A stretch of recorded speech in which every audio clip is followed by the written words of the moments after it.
Hello everyone and welcome back to game week 3 of the PTC Therapeutics Premiership here at the Lee Westwood Sports Centre. Back for Sunday's round of fixtures in the top division of power chair football in England. Here to kick things off on Court A here today. We have a great game between Villa Rockets and Sevenoaks PFC. Mixed days for the teams yesterday. Villa Rockets started with an unfortunate 1-0 loss to Aspire. They'll be disappointed with that result, I think. They did well to frustrate the current league leaders throughout their opening fixture, but followed that up with a 4-0 win over AFC Bournemouth Warriors. Daniel Ball with 2, Amit Ali with 1, and Daniel Kay also on the score sheet. Sevenoaks, an absolutely brilliant day. Just for context, they only have 3 competing players here at game week 3. The unfortunate absence of Greg Baxter means that they only have 3 competing players in Harry Beswick, Kyle Alexander and Miles Miller. Despite that fact, they came away with maximum points, having beat Nottinghamshire PFC 1-0, Harry Beswick with a single goal, and an incredible 2-1 victory over Newcastle United. Harry Beswick following up a goal from his earlier one, and Miles Miller with a superb finish. I highly recommend going back to watch that. So they'll be looking to build on that today. Still the obvious disadvantage of a player less. Nonetheless, they'll want to challenge Villa Rockets and try to get 3 points from this game. To go through the team lineup, starting with Villa Rockets, they have Amir Ali in goal, the number 99. In front of him, it looks like it will be Hamza Madir, with 2 wingers of Daniel Kay and Summer Rice.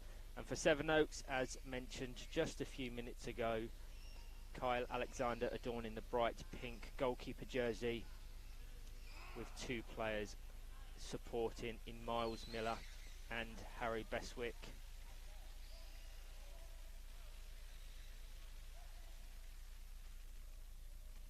Early pressure from Sevenoaks despite that disadvantage.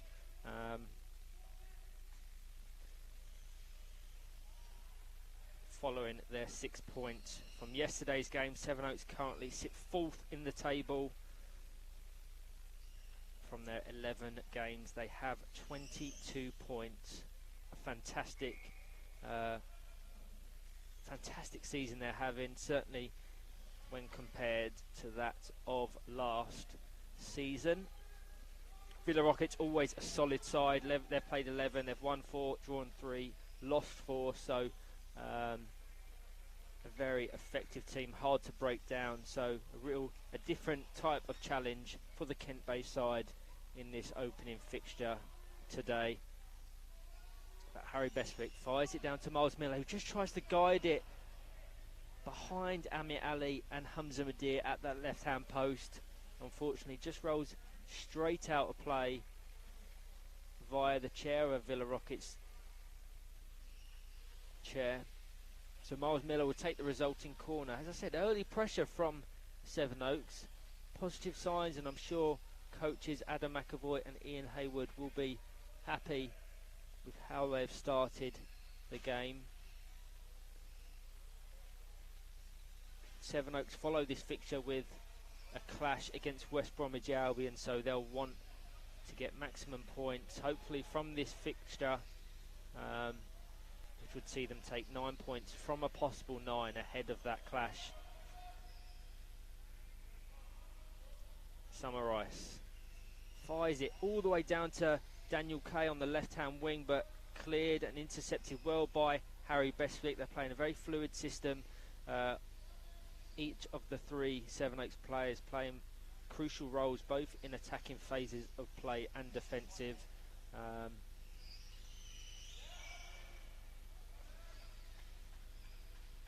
Busy day for Villa Rockets. They follow this game up with a game against Nottinghamshire PFC before an afternoon kick-off at 4:45 against Leeds Chariots.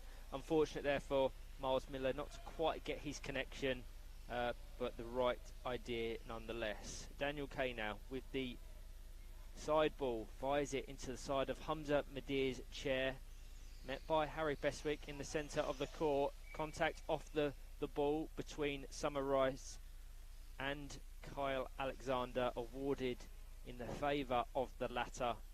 So play will resume with a direct free kick for Sevenoaks. But thank you to all that are tuning in. Hope you can see us and hear us ahead of a huge second day in game week 3 of the PTC Therapeutics Premiership on Court B, currently streamed live across the WFA's YouTube channel. Brighton and Hove Albion take on Nottingham PFC. I'll run through the schedule of this court across the day. Next up, a really interesting and intriguing fixture between Newcastle United and Leeds. Mixed days for both. Newcastle wanting to bounce back very much from a disappointing Saturday, having dropped a number of points. Following that, Aspire look to assert their dominance and their lead at the top of the PTC Therapeutics Premiership table when they take on AFC Bournemouth Warriors. Sevenoaks then take on West Bromwich Albion. West Bromwich Albion looking to claw back some points in a pursuit of a 5th consecutive Premiership trophy. Leeds then take on Aspire at 2:15. 3:30 Teesside versus Newcastle, and Villa Rockets versus Leeds Chariots at 4:45. So Miles Miller with the corner, fires it towards Kyle Alexander, just ricochets high off the front bumper of Hamza Madir, straight out for a Sevenoaks kick in, taken by Kyle Alexander. Looks like he can go straight down the line to his number 10 winger Miles Miller. Just patient play there from Miller.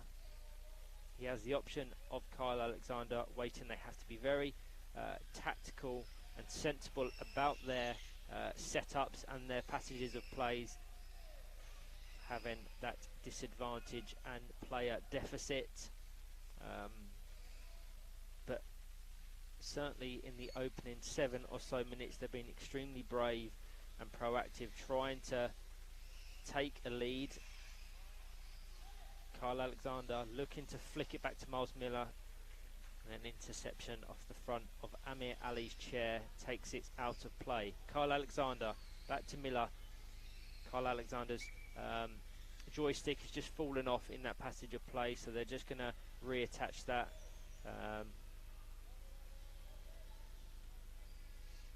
Yeah, I was looking at the top of the table. Obviously Aspire currently league leaders, having beat Northern Thunder yesterday, but 3 points separate first and third, and the final 2 weekends of Premiership action promise to be thrilling. All 3 sides playing one another. Thunder play West Brom on the 4th of June. West Brom play Aspire on the 4th of June. Thunder play Aspire on the 17th of June. Aspire West Brom on the final day of the season play West Bromwich Albion, and West Bromwich Albion also play Thunder on that final day, so it's going to go right down to the wire. Probably my biased opinion, but the most competitive, exciting power chair football league in Europe, if not the world. Kyle Alexander asserting some pressure on the Villa Rockets defence.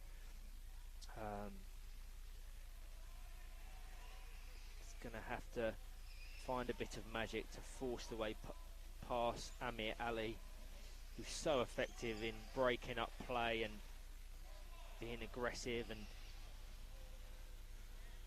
that ricochet rolls all the way out of play for a Sevenoaks goal kick.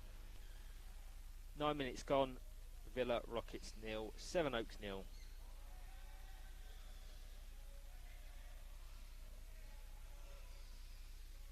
Sorry, corner kick has been awarded. Must have been obstructed from my view, but Daniel Kay will take. He has Hamza Madir and Summer Rice in and around the Sevenoaks box. Amir Ali very deep on the halfway line currently. Fires it towards Hamza Madir, bypasses him all the way to Summer Rice, who attempts an effort at goal. Just goes just wide of the right hand post. The first real chance and opportunity for Villa Rockets. They'll want to build on that in the final 10 minutes of this first half.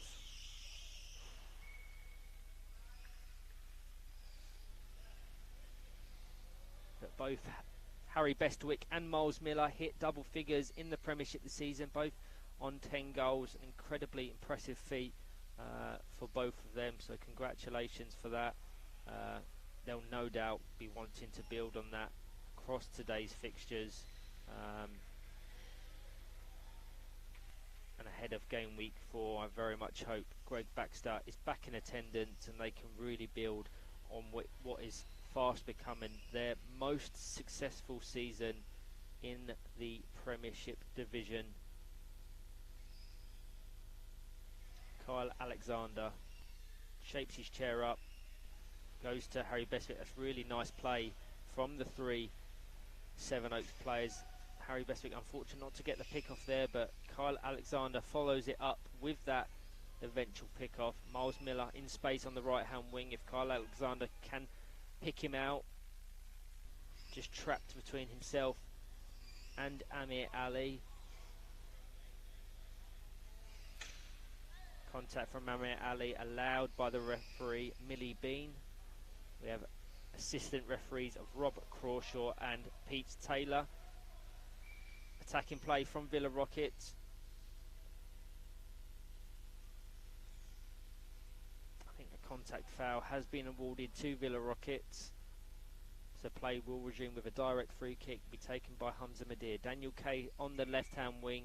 Summer Rice fairly well marked at the right hand post. Controlled by Miles Miller. He's going to try and dribble it into space down this right hand wing. He's left as he views it.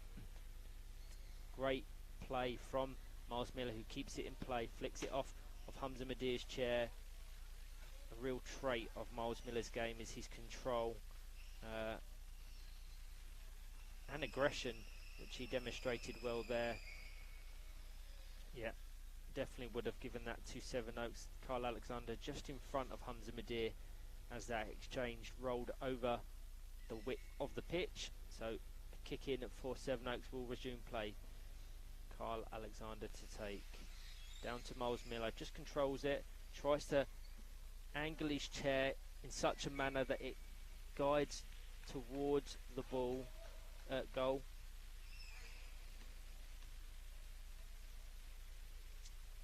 I think Amir Ali left his box there, so 2-on-1 awarded in favour of Sevenoaks. Indirect free kick, so the ball has to go via the chair of an opponent and or teammate.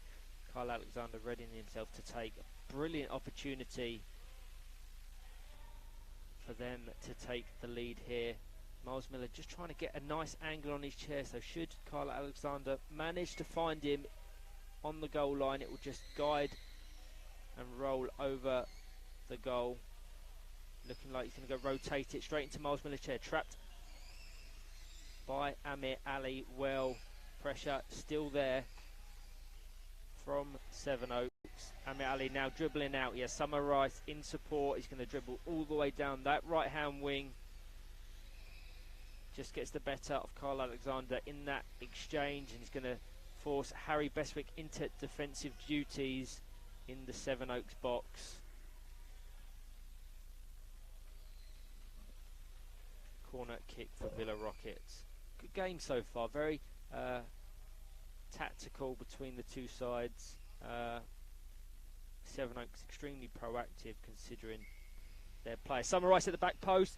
Ricochets off the right hand post. A great opportunity for the West Midlands side. And some warning signs that Sevenoaks will want to prevent further from happening. Great opportunity, accuracy on that corner kick, and unfortunate for Summer Rice not to put them in the lead on the 14th minute of this half. Kyle Alexander tries to find Harry Bestwick. Crucial interception there from Hamza Madir. Just ushers it out of play.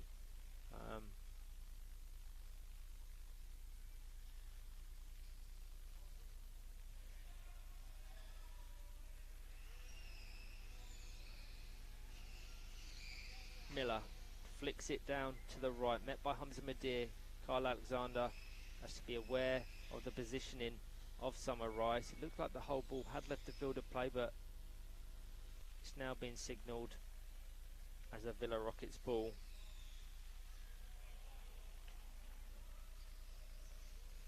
Daniel Kay coming over to take. Yes, Hamza Madir down his right hand wing. Summer Rice far on the left. Hamza Madir now flicks it across the box, met by Miles Miller, who's going to dribble up the right hand wing. It's great play there from Miller to see off the advances and challenge of Daniel Kay. Just flicked it off Hamza Madir's chair. Trapped once again. Been so effective at doing that so far this game. Flicks it back. That pick off from Kyle Alexander just not meeting its intended target. Miles Miller has to be careful of his position, has to back off to allow his captain the space to operate. Amir Ali eventually comes out with the ball in possession. Daniel Kay dropping off.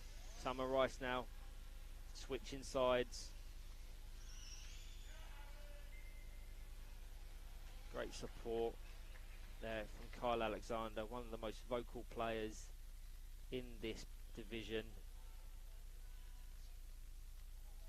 Daniel Kay down to Amir Ali, blocked by Kyle Alexander. Once again, Miles Miller tasked with getting the ball out of Sevenoaks' half via the wing. This time, unfortunately, Daniel Kay gets the better of the exchange. Still in play. Amir Ali tries to find Daniel Kay once again. Summer Rice met by Miles Miller. 3.5 minutes remaining. Villa Rockets 0, Sevenoaks 0. Summer Rice, Hamza Madir, back to Summer Rice on the right hand side. Just too condensed though. Hamza Madir drawn into the play, and Sevenoaks will come away with a 2-on-1 indirect free kick.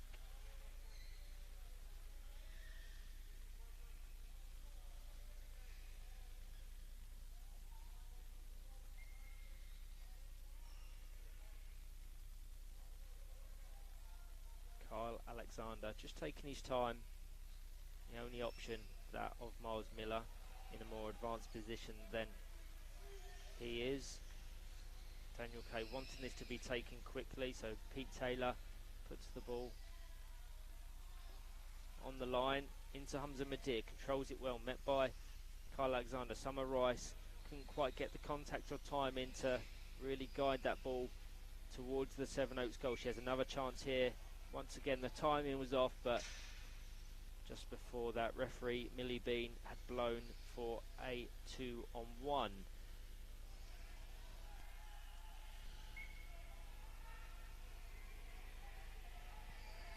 This time Harry Bestwick to take. He's ushering Miles Miller down the right hand wing. Just the wrong side of him there. Little else Miles Miller could do.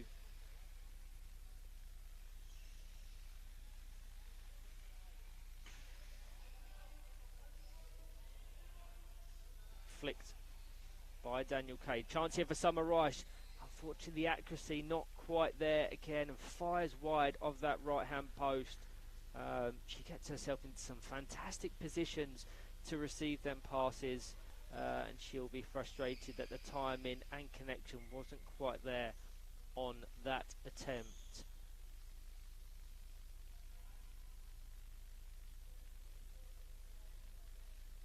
Kyle Alexander into Miles Miller, just feints and dummies the ball, and it took a nick off the chair of Hamza Madir, so Sevenoaks will get a kick in. Definitely the player of the half so far, Miles Miller, in my opinion. She's done well to get Sevenoaks up the court, and that just was unfortunate. It couldn't quite guide it towards the goal or via the chair of a Villa Rockets player, so a goal kick will resume play. Be taken by Amir Ali. Daniel Kay to his left, Summer Rice to his right. There's Hamza Madir in the middle. Looks like he's going to go for Hamza Madir. Intercepted well and quickly by Miles Miller.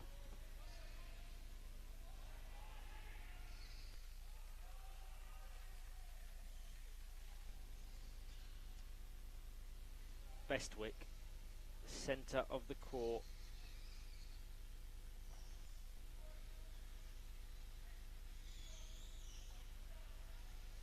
Villa Rockets ball. 10 seconds remaining of this first half.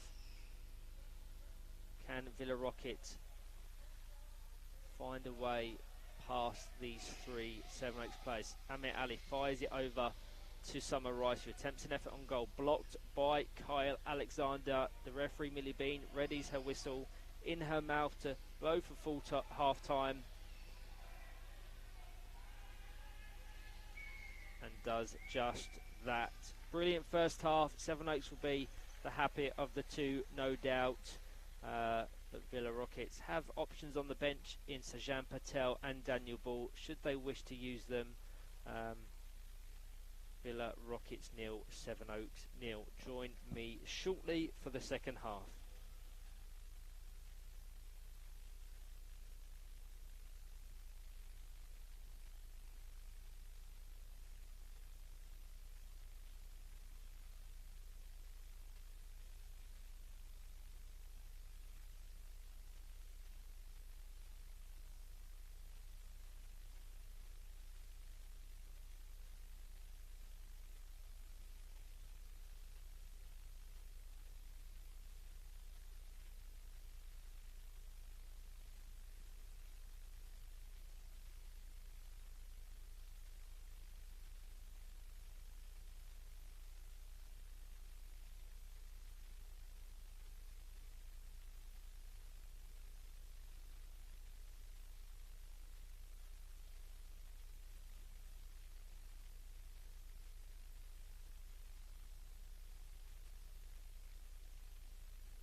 Hello everyone, welcome back to the soon-to-be second half in this fixture between Villa Rockets and Sevenoaks, currently at a deadlock, 0-0.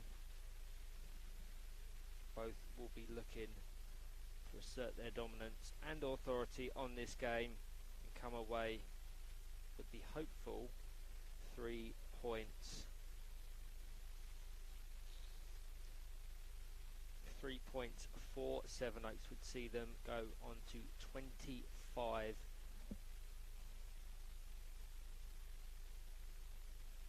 And within 2 of West Bromwich Albion. So if you need some context to how well they're performing this season, look no further than the league table. Villa Rockets, should they get 3 points from this fixture, they will surpass both Newcastle and West Bromwich Albion. West Bromwich Albion throstles in the league, or certainly match them on points. So a lot at stake for both sides. We're seeing that a lot with this season. Games can be the decider and really shift the momentum of the table. So just readying for kick-off. A slight adjustment for Villa Rockets. It looks like Hamza Madir will now adorn that grey goalkeeper jersey. Baba Amir Ali will be the central player. Daniel Kay and Summer Rice, the wingers, once again unchanged, obviously, from Sevenoaks, as they line up with Kyle Alexander in the bright pink goalkeeper jersey, Miles Miller and Harry Bestwick. Villa Rockets will want to start the second half as they ended the second, just putting a bit more pressure on the 3 Sevenoaks players. Be careful of this goal kick. Kyle Alexander is marked heavily by 3 Villa Rockets players. Despite the appeals from Alexander, it goes out for a Villa Rockets ball. All the way from one side of the court to the other. Summer Rice dispossessed by Miles Miller. I think advantage allowed by Millie Bean. Otherwise, a 2-on-1 infringement would have been awarded. Kyle Alexander to take the kick in on the left hand side. Fired towards Miles Miller. Eventually seen out of play by Amir Ali.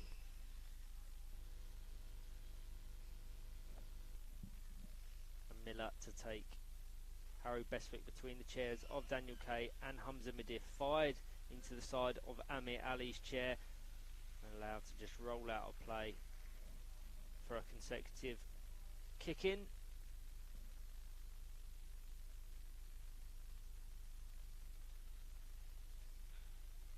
Miller has the option of Kyle Alexander fairly deep, who he opts to choose, and Sevenoaks number 8 couldn't quite get the accuracy off that front bumper pass to return the favour to Miller. So Daniel Kay will take the resulting kick in, controlled by Amir Ali, who tries to usher it towards his number 9 winger Summer Rice. Kept in play well by Alexander, met by Hamza Madir. The 2 goalkeepers battling away now as they drive from right to left. Hamza Madir doing well to just get round the right hand side of the ball to keep it in play. Now he guides it and advances all the way down that left hand wing. Chance here for Daniel Kay. Passed it over to Summer Rice on this right hand wing. I probably would have liked to seen Daniel Kay attempt an effort at goal there. Summer Rice wasn't quite prepared to receive that pass, so it eventually rolls out for a Sevenoaks kick in, but good play nonetheless from Villa Rockets. Harry Bestwick just driving into the side of Summer Rice's chair, so a contact foul given. Actually, it was the other way. My apologies to Summer Rice, being penalised for that contact. Harry Bestwick to take the resulting free kick, taken quickly and passed down to Miller, intercepted by Daniel Kay, who's going to try and get the better of Kyle Alexander. Flicks it back to Amir Ali, who then tried to find Summer Rice on the left. Miles Miller drawn into the action, 2-on-1 in favour of Villa Rockets.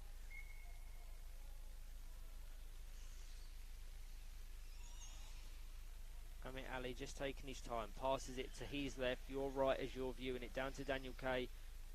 Couldn't quite do enough to keep it in play.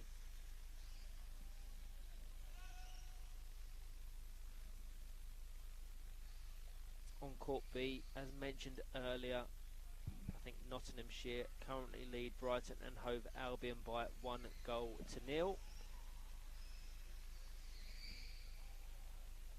For all of those just tuning in, this is the opening game of Court A for today. Villa Rockets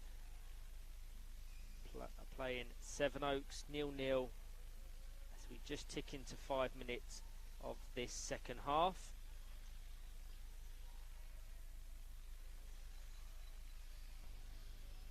Miles Miller doing well to adjust his chair accordingly to prevent the advances from Hamza Madir.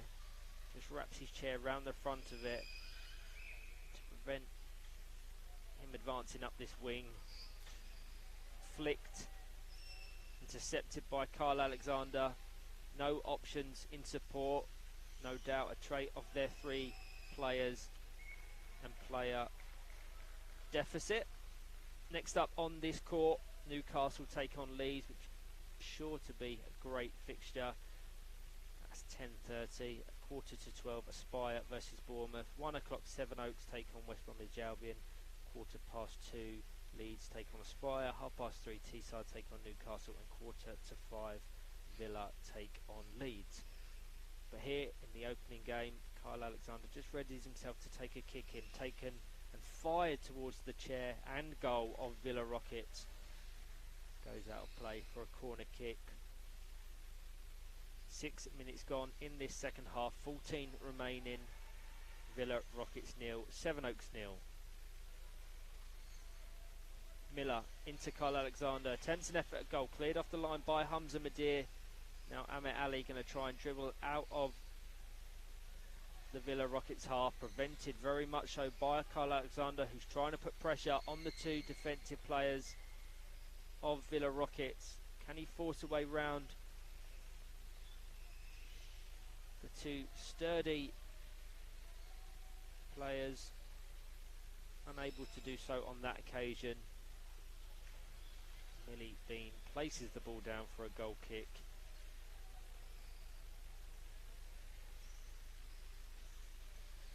Amit Ali advanced past Harry Bestwick, met by Kyle Alexander.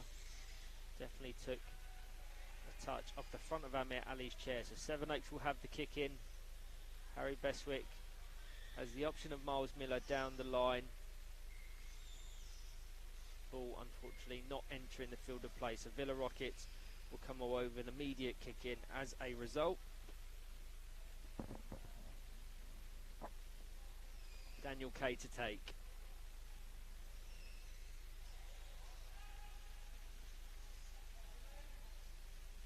Amit Ali dribbling up the court. No options on this right hand wing, so he has to do it himself. He has Daniel Kay on the edge. If he can flick it back to a chance now. Crucial interception by Miles Miller, and an eventual follow-up shot from Summer Rice. Ricocheted off the front bumper of Harry Bestwick, but in them exchanges it looked like Miles Miller was drawn into the action. So it must be a 3 in the box infringement. Indirect free kick. Huge opportunity for Villa Rockets to take the lead here. Daniel Kay just communicating with Amit Ali, who does so in return with Summer Rice on this right hand side. Looks like he's going to probably opt for Summer Rice in this exchange, which he does. Fires an effort towards goal, and a brilliant goal from Daniel Kay, who finds the gap behind Kyle Alexander's chair. Villa Rockets 1, Sevenoaks 0. You can see the frustration on Kyle Alexander's face. They'll be frustrated with the awarding of that free kick in the first place. Little they could do to prevent that. And just a few words of advice from coach Adam McAvoy, but they have the game to chase now. Can Villa Rockets manage the game out for the final 11 and a half minutes? It's their 3 points to lose now. They'll want to make real use of that player advantage. Nothing too rash, just manage the game and see out the opening fixture. Amir Ali now to take the kick in. He has Summer Rice down the left hand wing. Daniel Kay well marked by Miles Miller on the right. Summer Rice fires it across the box, cleared by Kyle Alexander. Hamza Madir quick to pressure the Sevenoaks number 10. Sevenoaks do well, they come away with the kick in.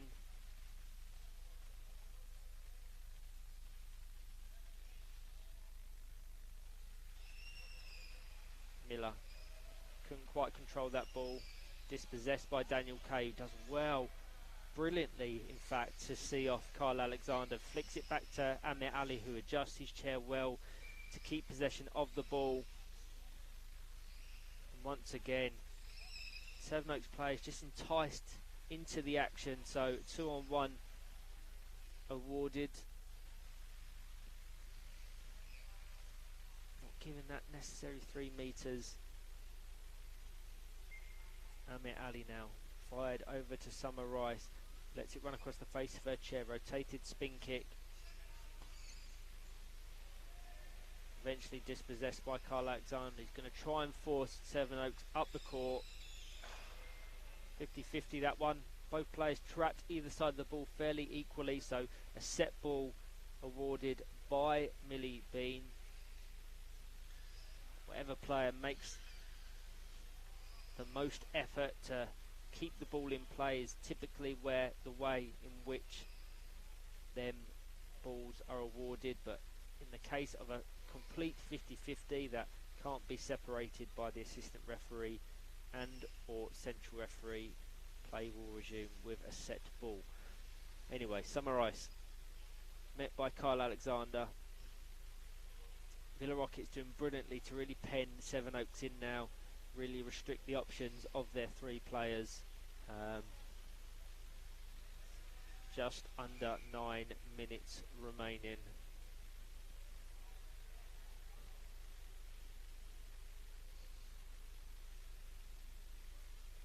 Miller intercepted well by Amir Ali as a follow-up shot following that ricochet goes out for a goal kick.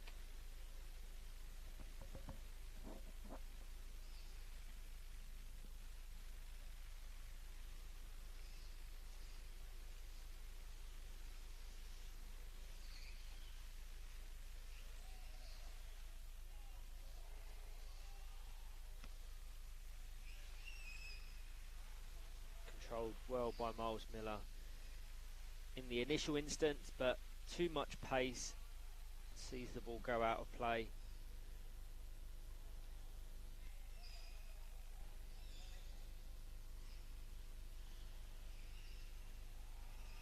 Summer Rice.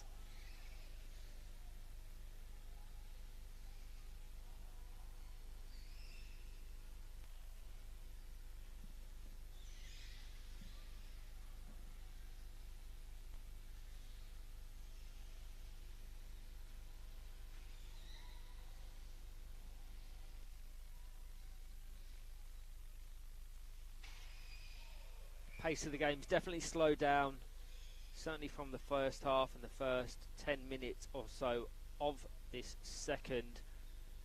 Sevenoaks desperately trying to figure out a way round this stubborn Villa Rockets defence.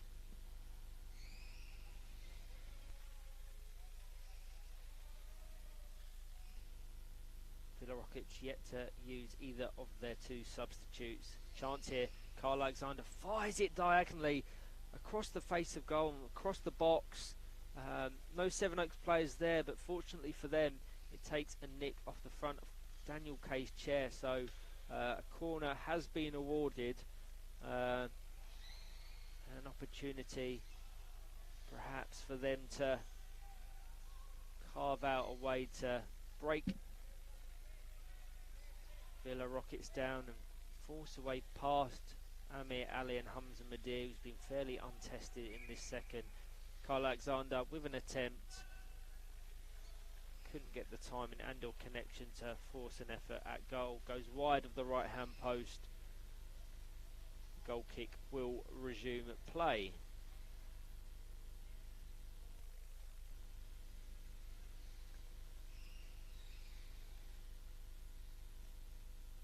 Nearly a 2-on-1. Miles Miller called and drawn into the action.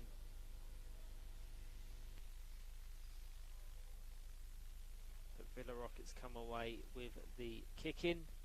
Taken by Daniel Kay. Quickly into the side of Amir Ali's share. Trapped by Miles Miller.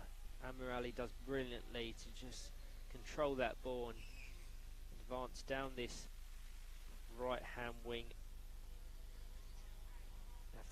Harry Beswick has to be careful of his positioning, not to open up that gap at his back post behind his chair. We're going to get the first substitution of the game.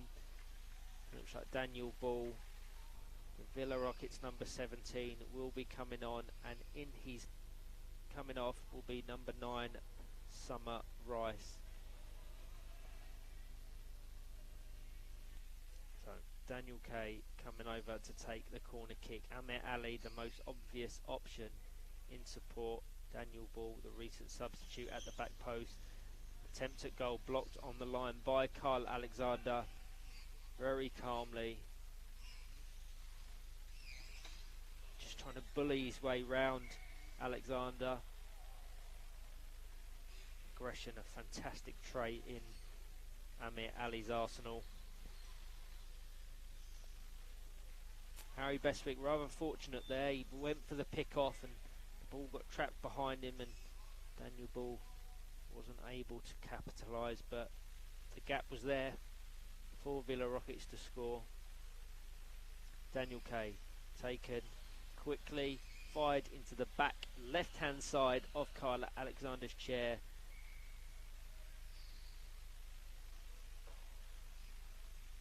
Same outcome from that kick in. Miles Miller unfortunately cannot keep it in play for Sevenoaks. In the final 4 minutes of this game, Villa Rockets looking to double their advantage and secure the 3 points. Flicked back by Daniel Kay. Amir Ali couldn't quite get in front of Miles Miller there, so couldn't get any real contact on the ball.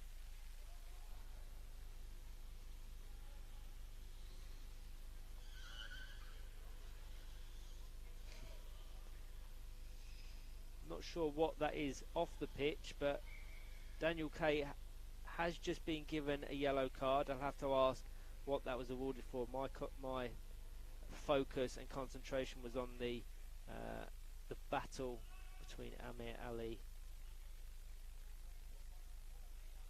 on the side. So Daniel Kay takes quickly.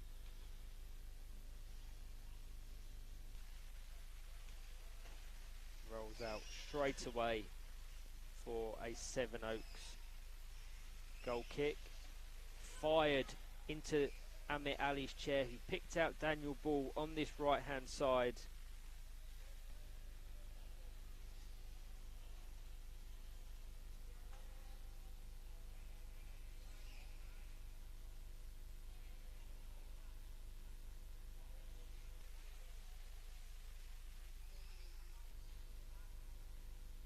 Harry Beswick, patient and stationary, putting up that L shape to prevent Amir Ali from scoring. Has to be careful of the ball's placement and their chair positioning to prevent a Villa Rockets goal.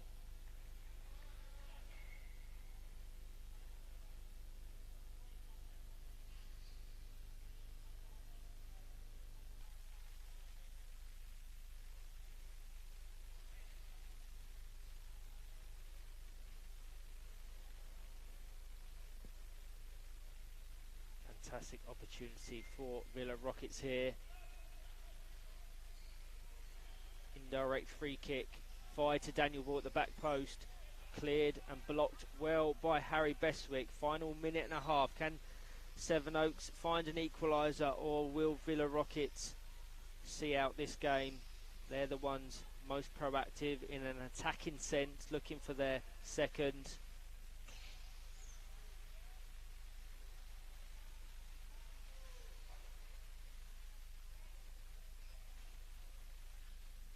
Just looking at my stats, I think that yellow card for Daniel Kane makes him the most booked player in National League history. 14 yellow cards. I'm sure he'll be happy to hear that. A run-in joke I have with him. Don't think he'll mind too much if they manage to see out this game and 3 points. Kyle Alexander lets it run across his chair. Rotated spin kick blocked by Amir Ali. Daniel Ball couldn't quite control the ball on the left-hand wing. Sevenoaks desperately looking for an equaliser now. Alexander fairly isolated in that Sevenoaks attack.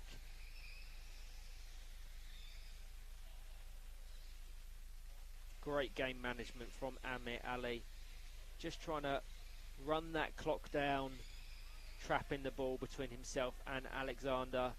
Eventually goes out of play for a Villa Rockets kick in. 10 seconds remaining. Villa Rockets 1, Sevenoaks 0.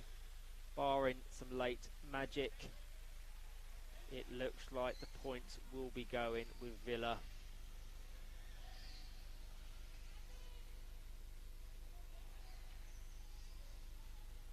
Very tactical game to open Sunday's round of fixtures in game week 3 of the PTC Therapeutics Premiership. Positives to take from both sides. A huge 3 points for Villa Rockets as they look to improve their standing in the league table. Sevenoaks will no doubt take positives and acknowledge the fact they had a player deficit throughout. Next up for them, they have West Bromwich Albion, so a really tough Sunday overall. Villa Rockets, a busy Sunday. They follow this game up with a fixture at 11:45 against Nottinghamshire PFC before a late 4:45 kickoff against Leeds Chariots. But thank you to all that have joined us for this brilliant opening fixture. I hope you can join us for any follow-up games we have here today. Thank you all.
everyone, and welcome back to game week 3 of the PTC Therapeutics Premiership for this fixture at 10:30 between Newcastle United and Leeds Chariots.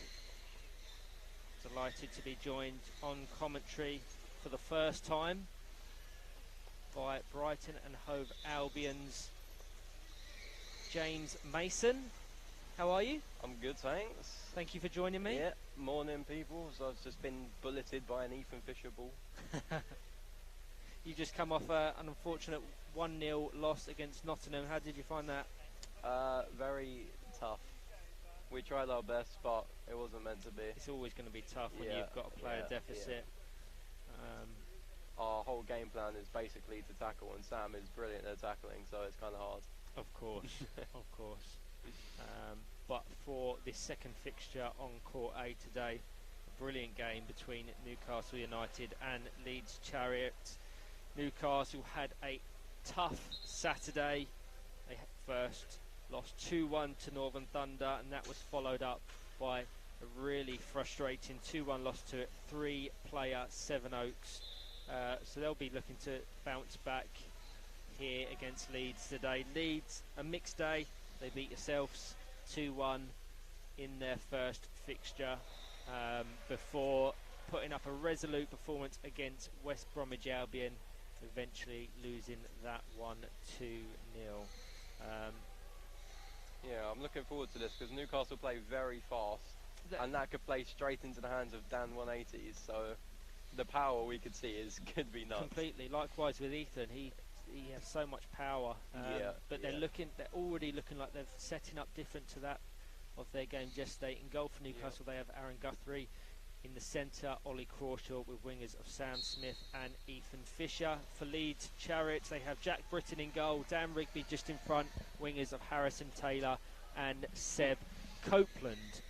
Sam Smith just 1 goal away from reaching 200 National League goals, which is some feat. I hope he can reach that across game week 3. Options on the bench for both sides. Newcastle United have Lee Armstrong and Albie Morris at their disposal should they wish to use them. Leeds Chariots, Logan Mitchelson and Jack Humphreys. Early pressure from Newcastle, and an early 2-on-1 awarded in favour of Leeds Chariots by our referee Robbie Byrne. Yeah, Newcastle were very fast to get forward. I think they want to get forward as quick as possible. Yesterday they would be very disappointed with what their results. Yeah, they'll want to get on the scoreboard fairly early. They were here analysing before us, and they weren't even on the first game. So it just shows how much they want to. What they did yesterday in their game against Northern Thunder in the half-time break, they were setting up their tactical setups and running through drills while Northern Thunder were just having their team talk. It was quite fascinating to watch.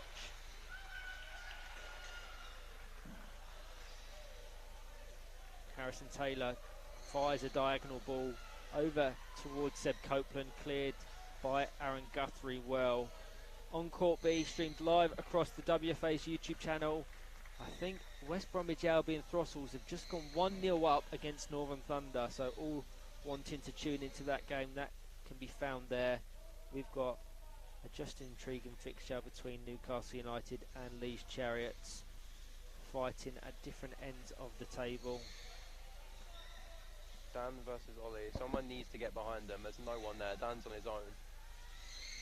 He still manages to win though. Dan does that so effectively. Such a brilliant central player. I know since the acquisition of Logan Mitchelson from Northern Thunder, they've tried to experiment and see who can play in goal and who can play out wide. But we know how effective Dan Rigby can be when operating in a central role. 180. I thought it went in. Corner. Really fortunate nick off the back of Aaron Guthrie's chair. Likewise, there was a gap between himself and that right-hand post. So, fortunately for him, it goes out for just a corner kick, which will be taken by Seb Copeland. Dan Rigby marked closely by Sam Smith and Harrison Taylor in space at the back post. Dan Rigby straight at Ollie. Flick, back post. He doesn't find it.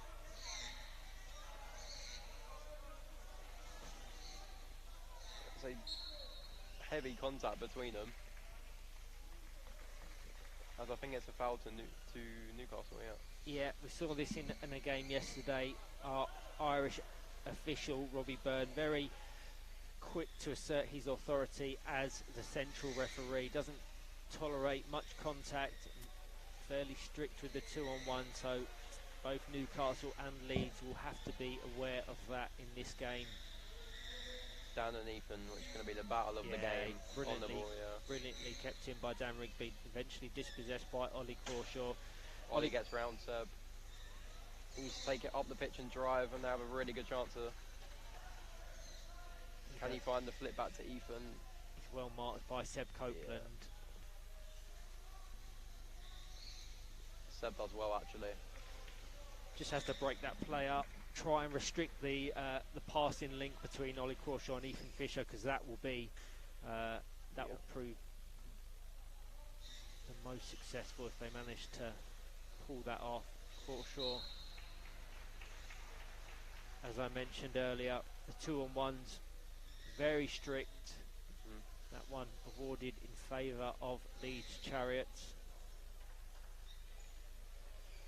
Taken by Jack Britton into the side of Dan Rigby Shea. I think he tried to flick it to Seb Copeland, but he was obstructed by Ethan Fisher, so not able to advance down this right-hand wing. Good defending by Newcastle as they win a kick-in off Seb Copeland. We've had 5 minutes then, James. What's your prediction for this game? How do you see this one going? I thought it would be a lot more fast-paced than it is actually. It's kind of locked up between, at the moment, Dan and Ethan. But I did think Newcastle will come out on top, just because the quality they have all over the pitch. Yeah, of course. Leeds is more determined by just Dan. As they come on the counter attack now, actually, they've got a good chance. As he goes across. Seb Copeland forces a save from Aaron Guthrie. Couldn't quite generate the power to trouble him too much. He has a chance here to continue the Leeds attack. Chance for a 2-touch there. He played it straight across when they were on the counter attack. Maybe panicked a bit. As Dan.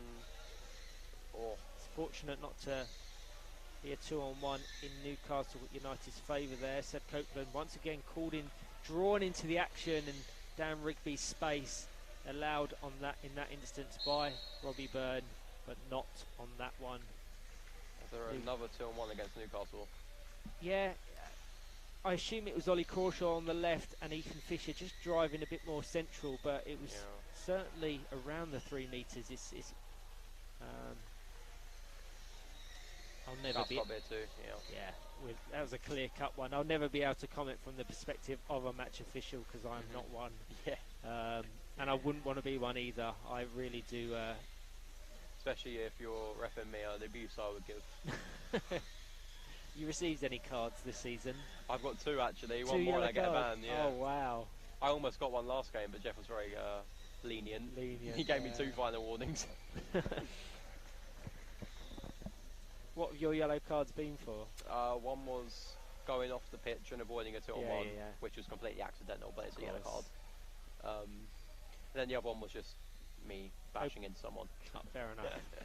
Yeah.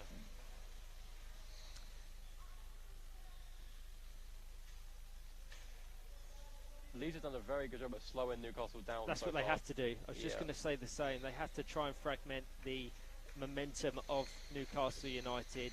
Look at the 3 attacking players in Ethan Fisher, Ollie Crawshaw and Sam Smith. There's so much quality there. So they just need to try and restrict them passes and the space of them attackers. The power they can generate is unreal. You either have to use it against them or slow them down, and Leeds are doing a very good job at slowing them down. And Leeds, when their opposition set up like that, Leeds are normally pretty effective. They did brilliantly against West Bromwich Albion, firstly in their first game, catching them on the counter-attack. That they're willing to absorb the pressure and the opposition's attack and just look to break away. I think the first goal will dictate this game. Yeah. And I would put my neck out to say whoever scores the first goal will take the 3 points, but still remains 0-0 as we... As a Newcastle keeper is in the box. As another 2-1 against Newcastle. They're really struggling with that. Every one of Newcastle forwards could probably easily play in the middle, so they're all trying to get on the ball. Yeah. And it's working against them at this point. Exactly that. It is mostly in the Newcastle half though. They are holding the game down. They are. Leeds typically set up that way though. They're happy to have the ball in their half. They are very good defensively. If you watch either Harrison Taylor or Seb Copeland, one of the two of them will always be in the opposition's half, ready to capitalise on any potential counter-attacks. I thought that was a Newcastle ball there, but they went out. Our assistants for this game, Paul Pearson and Jeff Lewis. Dan only has one option in the middle and down the line. Yeah, look at them 3 Newcastle players just surrounding and swarming the Leeds defence. Very hard for Leeds to break, but should they manage to do so, no doubt a 2-on-1 will be awarded in their favour. Ethan's power again, he's trying to win the corner. It's almost impossible to defend that power.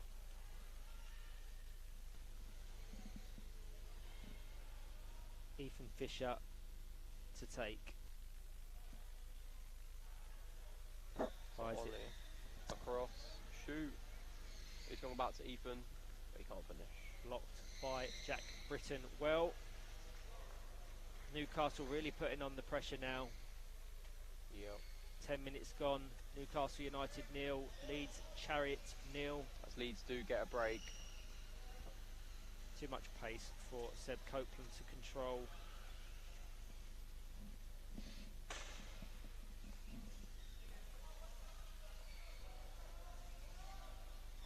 Ollie Crawshaw to Ethan Fisher. The right option there. Sam Smith in a world of space on that left-hand wing, but blocked well by Leeds. As they settle quickly and go down the line, and Jack Britton intercepts that really well. That would have been a short goal.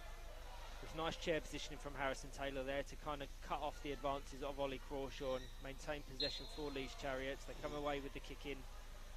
It's a good play from the Leeds number 44. This is what they play for now, set pieces like this. 1-2 between Dan Rigby and Seb Copeland, eventually ushered out of play by Ethan Fisher.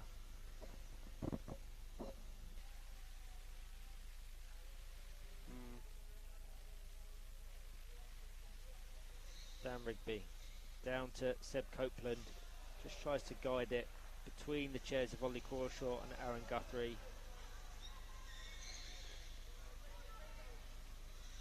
Stan now fighting the keeper outside of the box.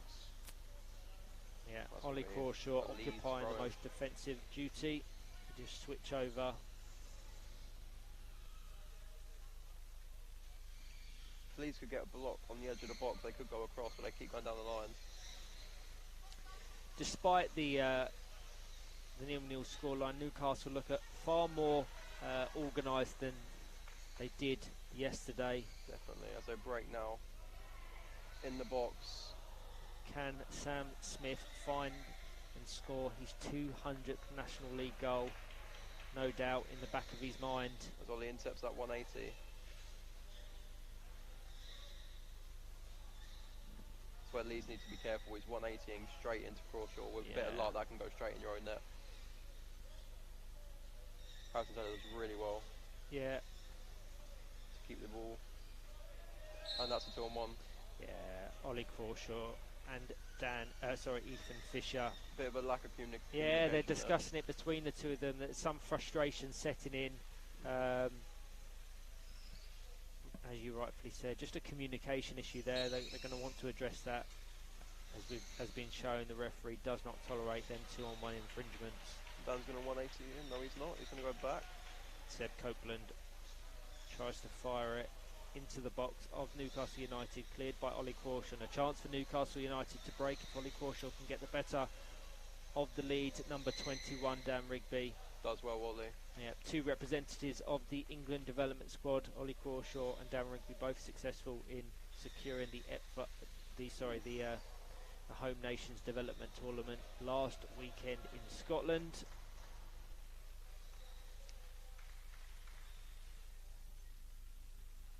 Crawshaw into Smith, who just tries to guide it with the back of his chair towards the Leeds Chariots goal, just wide of that right hand post. 6.5 minutes remaining. Newcastle United 0, Leeds Chariots 0. Little to separate the sides, both in terms of performance and scoreline. As Dan Rigby looks to break now, he has Harrison Taylor in support down this right hand wing. He's left as he views it. Nice pick off from Harrison Taylor. Closed off by Ethan Fisher eventually. And that's Leeds' ball. Leeds are growing into this game a bit. They were under pressure in the first 5 minutes, but now they're kind of even.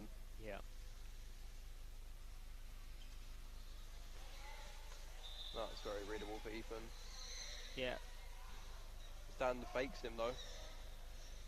Very vocal from Ethan Fisher there. As Ollie Crawshaw has possession. Can Seb Copeland break here? I would have liked to have seen an attempt to flick it in the direction of Harrison Taylor there. Yeah. But a chance. Dan Rigby with possession. Harrison Taylor has to drop off. Any closer, it'll be a 2-on-1. He has to go It'll back. be very close to a 2-on-1 should it come in. Chance here. Harrison Taylor attempts an effort at goal. Takes a crucial interception off the back of Ollie Crawshaw's chair. There was definitely a gap between Aaron Guthrie and that right hand post. So fortunately for them, just a corner kick. Be taken by Harrison Taylor. Dan Rigby on the edge. Can he get the angle? Just guide it over to Seb Copeland. He can't. And a chance for Newcastle United to break. 3 players onto Ethan Fisher in that top corner. Dan Rigby did do well. He just feints and uses deception. Looked like he was shaping up to 180 or certainly attack that ball, but eventually rolls out of play. Sam Smith now.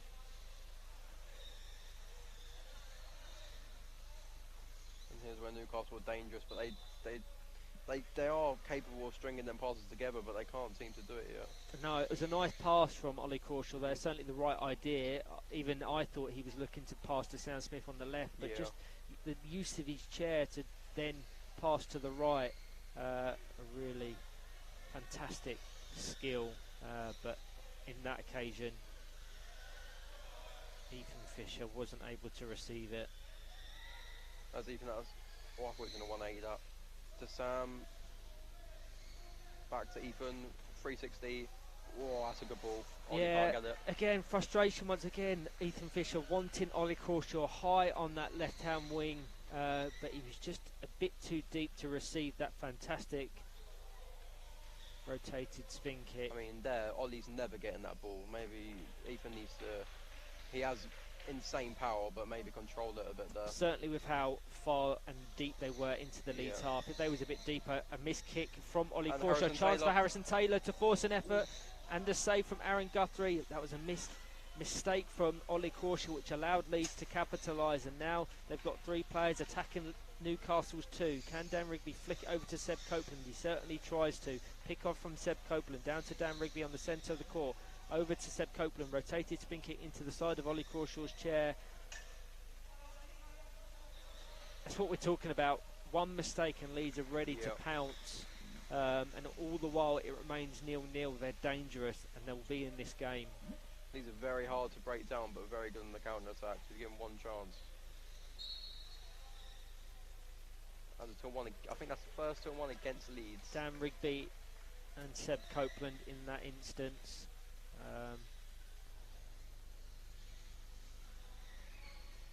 Chance here. Just over 2.5 minutes remaining of this first half. Ethan Fisher over to Ollie Crawshaw. Well defended by Dan. As I had all 4 back Leads actually, and Dan was taking really, really deep, which is quite interesting. Right, he's got the ball now. And Ollie beats him, or does he? Seb is there for a flick out, if Dan can find it. as Dan beats Ollie. He's going to coming try forward. and guide it over to Harrison Taylor on the left. off. Back to Rigby, intercepted well by Ethan Fisher. Leave it. Ooh. If he left Yeah, that, it's a I Leeds free agree. kick. I agree. That just took a nick off Dan Rigby's chair. He has to keep it in play, otherwise the Newcastle will get a kick in. A chance for Ethan Fisher to find the gap between Dan Rigby and Jack Britton to put Newcastle 1-0 up.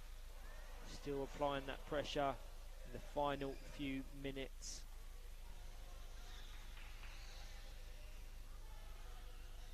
Both sides yet to utilise any of their substitutes.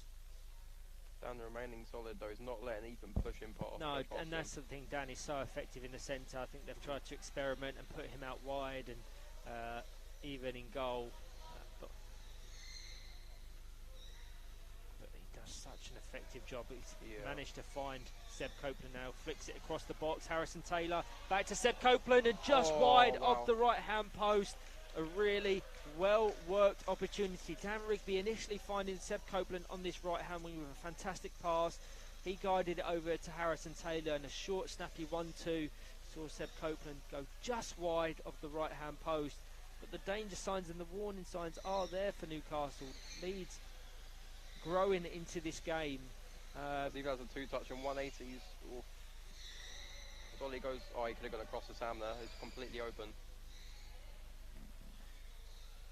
Ollie can still find him, but doesn't. Dan comes away with it. Really is a brilliant game here this morning. 30 seconds remaining of this first half. And then drives Ollie Corsair out the road completely. Yeah.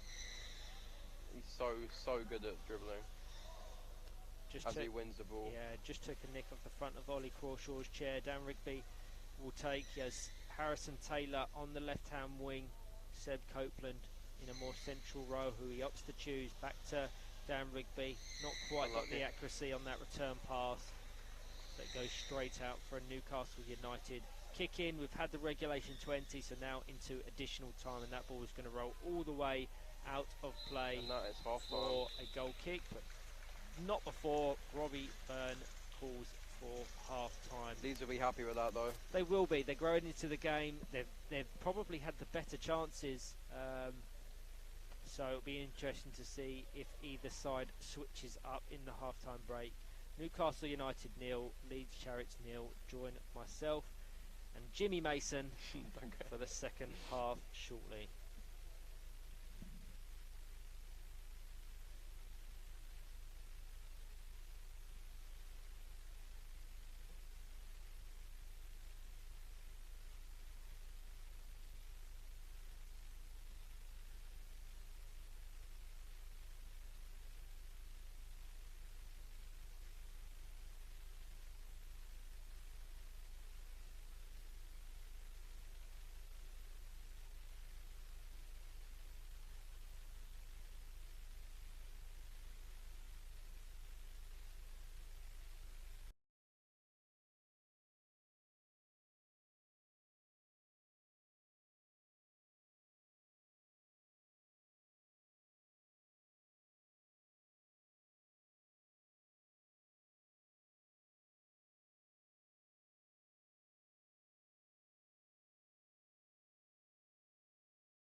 everyone, and welcome back to the second half of this fixture between Newcastle United and Leeds Chariots, currently at a deadlock, 0-0.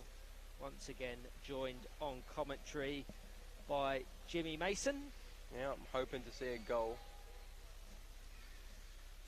But it has been a very exciting game, so I'm not too disappointed if it finishes 0-0. No, it's a really closely fought game.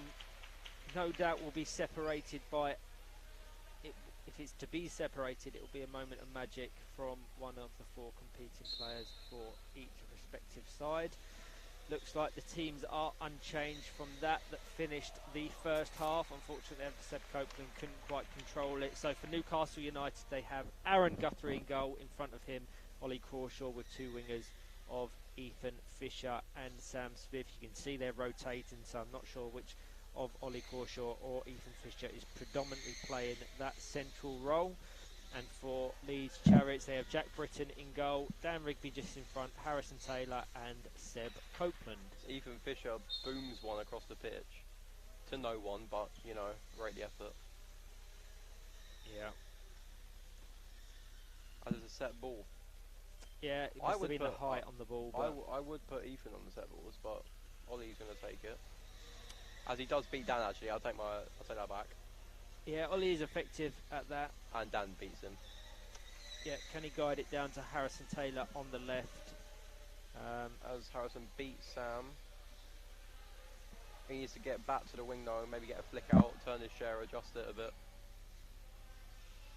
He can't really do anything with that chair positioning at the moment. No. As he can flick to Dan now, and he does. Dan to the back post. Who almost scores. Yeah, an attempt from Seb Copeland, but cleared on the line by Aaron Guthrie. Now Sam Smith playing the central role. It's really interesting, isn't it? All three of the three outfield players for Newcastle all operating in a fluid position, either out wide or in the centre. I suppose all three of them have the quality to operate in them varied roles. As was mentioned in the first half, there is options on the bench for either side. Newcastle United have Lee Armstrong and Albie Morris, and Leeds Chariots, Jack Humphreys and Logan Mitchelson.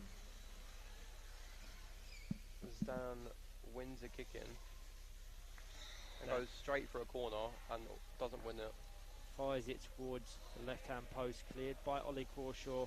Chance for Newcastle United to break with Sam Smith. He flicks it back to Ollie Crawshaw, who definitely was probably looking to get more angle on his pass to one of his two wingers. As he flicks to Ethan Fisher and chips. And Ethan tries to beat Dan, but Dan's solid as ever. And as smooth as that, Dan has won a kick in. They're really struggling to get past Dan.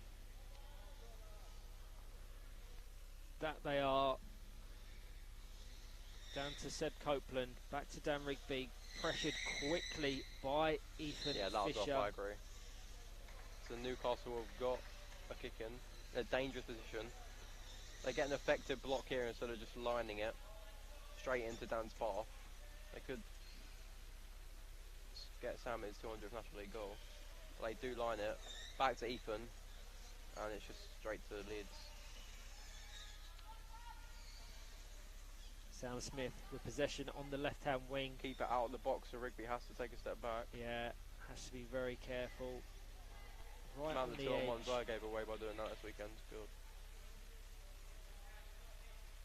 Dan just locked in position, little he can do. And Jack's back in the box now, so Dan can come. Yeah, he has to be careful though. Sam's trying to win at a corner. Jack Britton has to stay. They've switched positions and roles, so Jack Britton now rooted to the box. Dan Rigby just coming over to Mark Sam Smith. Ethan Fisher gets the pass off to Ollie Crawshaw, rotated spin kick, cleared off the line by Jack Britton. The Barcodes almost scored there. Worked opportunity by Newcastle. Great passing from Ethan Fisher and a brilliant shot. Good fake there by Ollie. Can he 180? He 180s. Oh, I hit the post. Ricochets off the left-hand post. They're really asserting their dominance and authority on this game. They'll want to capitalise on this sustained spell of pressure and take the lead. Ollie Crawshaw with two superb opportunities, testing the Leeds defence. Ollie Crawshaw again. Goal. Little Leeds could do at the third time of asking, and Ollie Crawshaw, 5 minutes into this second half, puts Newcastle United 1-0 up. 1-0 to the Barcodes. It was a very good goal as well. They blocked the middleman straight to Ollie at the back post, took it well. Yeah. The power they used there, unstoppable. Yeah. Full credit to Newcastle United, have come out with some real aggression and quality in this second half, and now they have that 1-goal advantage. It looks like they're looking to add even more to that tally. Sam Smith pressures away, too forceful from Harrison Taylor. Direct free kick will be awarded, will be taken by Ethan Fisher. Sam Smith down the right hand side gets the pick off across the face of goal. Ollie Crawshaw with another attempt at goal. Can he find the flip back to Sam, or maybe Ethan and then to Sam? He's had 3 clear cut opportunities in this second half, one of which he converted. He'll be looking to add to his individual tally. By Jack Britton. Yeah, Ollie's going to block now and try and get back post to Sam. If Ethan could thread it through the gap, that would be quite impressive. He tends to but it would be a goal. Real quality accuracy on these passes. So can Ollie Crawshaw? And he does, Sam, and he kind of scuffs it. Sam Smith unfortunately couldn't quite generate the accuracy and or power on that shot to score his 200th National League goal. I'll need to win a kick him. It was very good pressure from Newcastle. They looked like they've had a Sean Dyche talking to at half time. Is Sean Dyche the best reference to use there? Probably not, but it's the only manager that came to my head that was Brexit. So. Neil Warnock, probably not. Certainly not any other Tottenham coach. My life is pain. Ethan Fisher, Sam Smith in space on this right hand side. If he's couldn't quite get the angle on the initial pass, great pass across the face of goal. Can Sam Smith capitalise? He can't. Jack Britton does well. An open goal for Ethan Fisher to fire into the net. Ethan, fish and chips. I mean, that was a great goal. Yeah, real brilliant. The gap opened up and he took it. Newcastle have just gone back to basics, have focused on their strengths, their distribution and their passing, the power that Ethan Fisher has, the accuracy on shots that Ollie Crawshaw has, and they double their lead 7.5 minutes into this second half. 2 changes for either side. It looks like Seb Copeland's come off in place of Logan Mitchelson, the Leeds Chariots #1, and Sam Smith, chasing his 200th goal, has just been subbed by Albie Morris. Yeah, Anton Deck will be proud of that goal, fellow Magpies himself. He certainly would. Looks like Lee Armstrong is just being put in the goalkeeper jersey for Newcastle United, so I suspect Aaron Guthrie will be coming off and Lee Armstrong will be coming on momentarily. Just rolls out of play straight away for a Leeds. I thought that would be a Leeds foul actually. Newcastle guy sort of reversed into him, but nothing was given.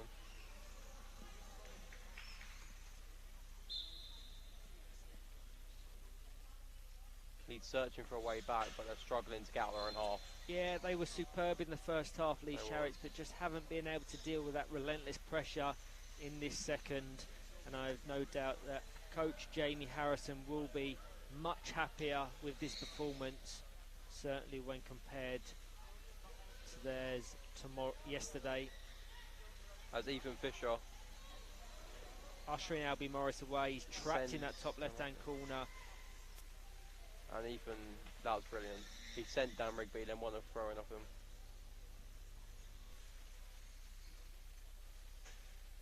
As he looks for that gap.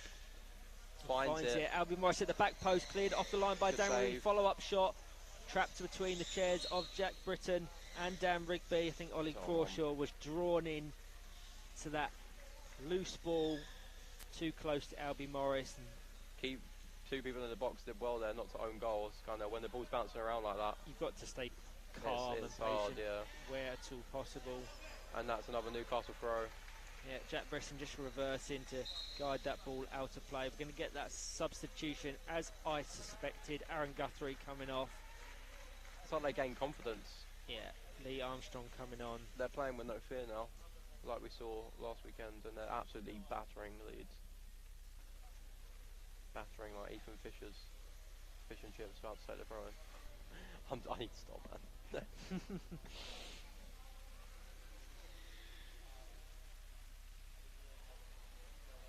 10 minutes remaining. Newcastle United 2. Finds the gap again.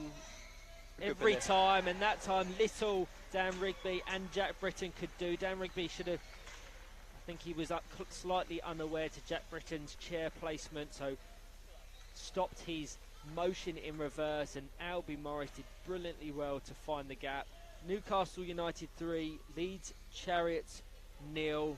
Honestly, I need to be a manager. First half, they were going down the line. I said, get a block in, see what happens, and they scored 3 times off of it. Yeah. It's what happens when you put that block in. You find that gap because they have the quality to find it, and they've scored 2 brilliant goals off of it. Just a slight adjustment for Leeds Chariots, who are looking to go on the attack now. Logan Mickelson adorning the green goalkeeper jersey, and now Jack Britton occupies a position on the wing. Ethan tries to find the ball across, but Dan's read it well. Jack 180? Jack Humphreys recently on in place of Harrison Taylor, unable to connect with that 180 shot. I was going to say it's unlucky for Leeds that they're 3-0 down, but it's not a 3-0 game. Football is a game, certainly power chip football is a game of 40 minutes, and you need to sustain that quality across the whole game. And despite their brilliance and resilience in that first half, Newcastle United have just been picking their passes and shots at will in this second. Newcastle took their goals like brilliantly, but for the way Leeds played first half, I don't think they deserve to be 3-0 down. No, but considering this second half in a vacuum, you would say they very much deserve to be 3-0 up, Newcastle, if not more. So it's unfortunate for Leeds. But still a team very much in transition, trying to adapt to the... Jack has now gone outfield and swapped the keeper shirt off. Yeah, so Jack Humphreys, can he connect with this one? He does. Into the back wheel of Ethan Fisher, who's been brilliant this game. Yeah, he has. Full credit to the Newcastle United number 10. Can Leeds find a way back? It'll be a mountain to climb, but Stan fires it into the Newcastle keeper. Jack Brisson has to drop off there. Albie Morris ready to pounce at this back post. Ollie Crawshaw in the centre. It goes out for a goal kick. Dan showing his experience there. He's completely mugged off Ethan by just leaving it. Ethan's very frustrated at himself. If the score is correct as I view it, on Court B, West Bromwich Albion throttled Northern Thunder is currently tied at 2 goals apiece. So a great game over there. More of a one-sided game here on Court A. So 2-on-1 is awarded in favour of Leeds Chariots, who have 7 minutes to try and find something from this game. Have to score almost within the next few seconds. Oh, unlucky. There's no way that was hard. Why? It's hard to see from over here, but it looks like a good move, but went out of play.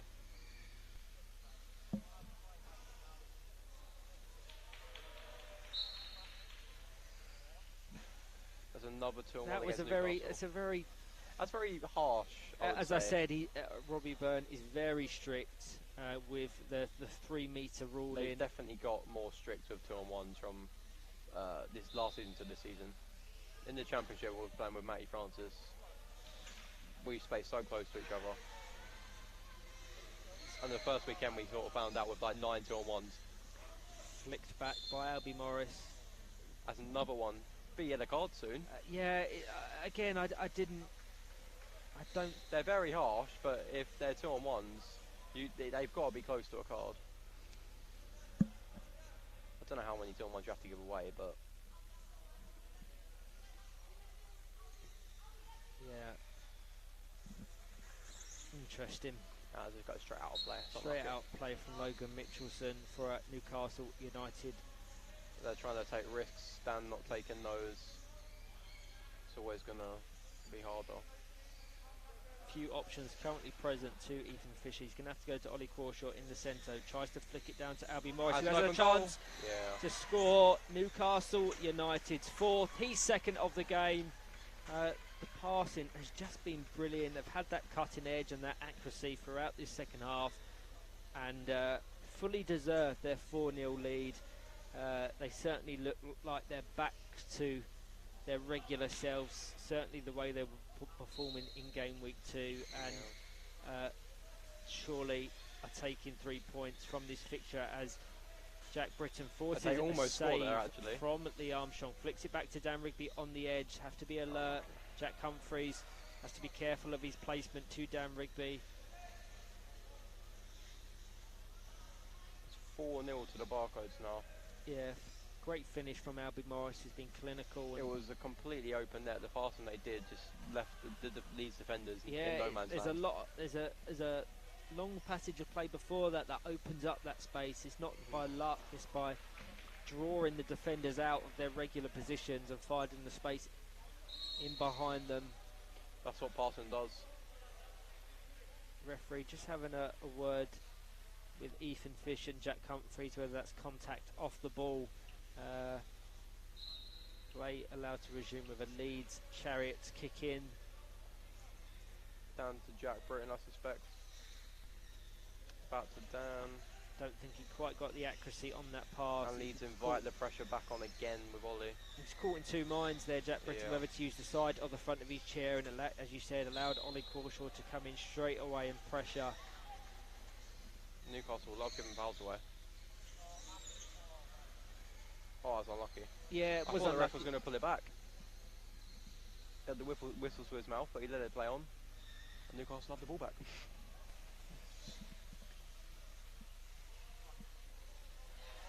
Albie Morris searching for his hat-trick. Ollie Crawshaw met by Dan Rigby on the edge of Leeds Chariots box. Jack Humphreys tries to go back to Dan Rigby. Wrong choice, I think, there, which allowed Ethan Fisher to come straight in and dispossess. That's a foul again to Leeds. Ethan's got to be on his last warning. Yeah, very soft though. I don't think that anything like that merits a yellow card in itself, but I suppose an accumulation of them. Repeat misconduct. I remember the first weekend we came here, I think Rob Thompson was absolutely demolishing us.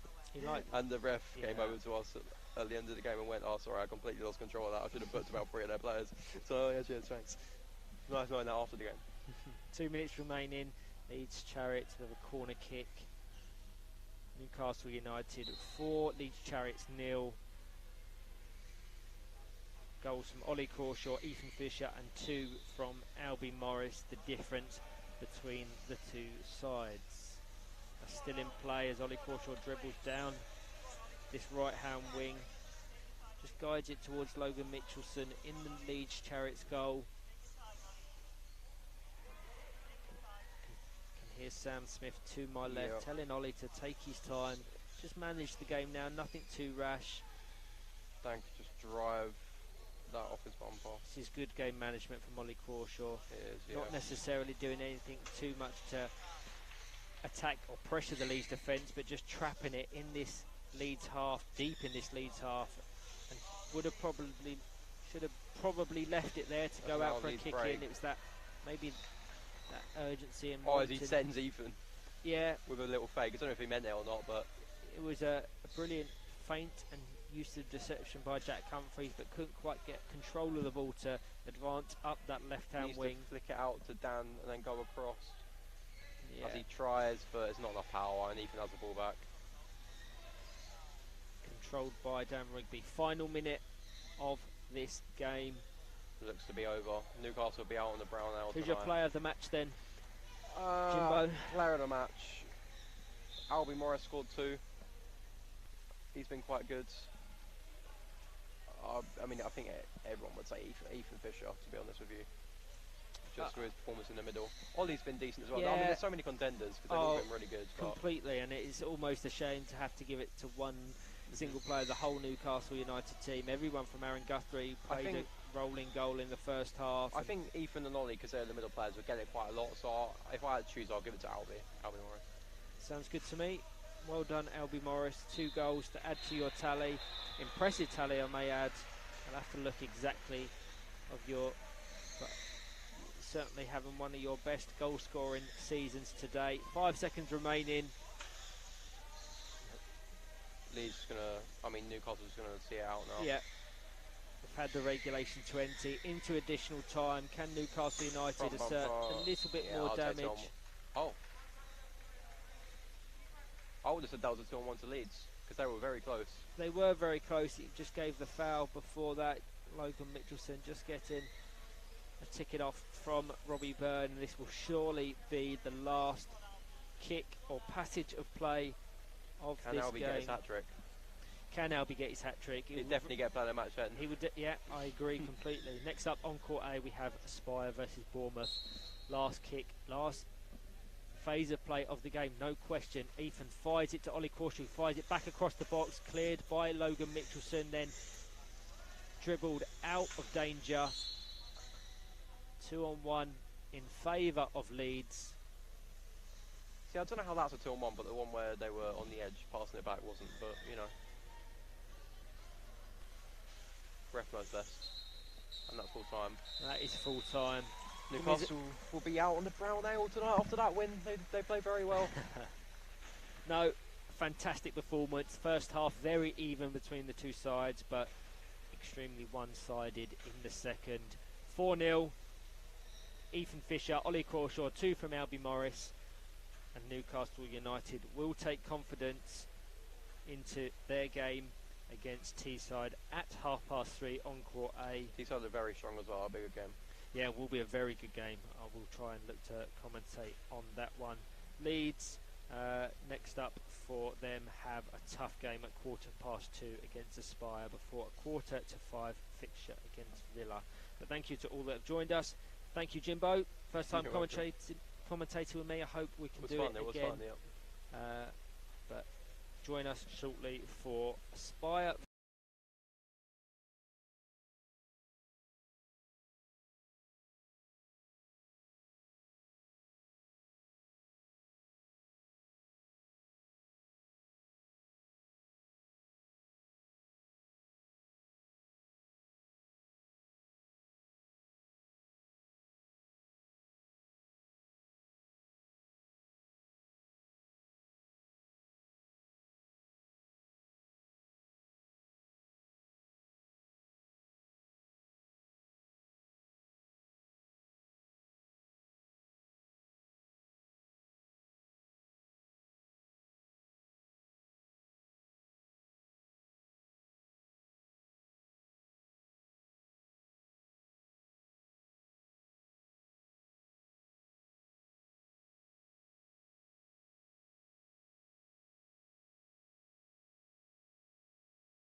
if you can hear me, Jeff, you might want to switch on there's a silver tag and you might be on.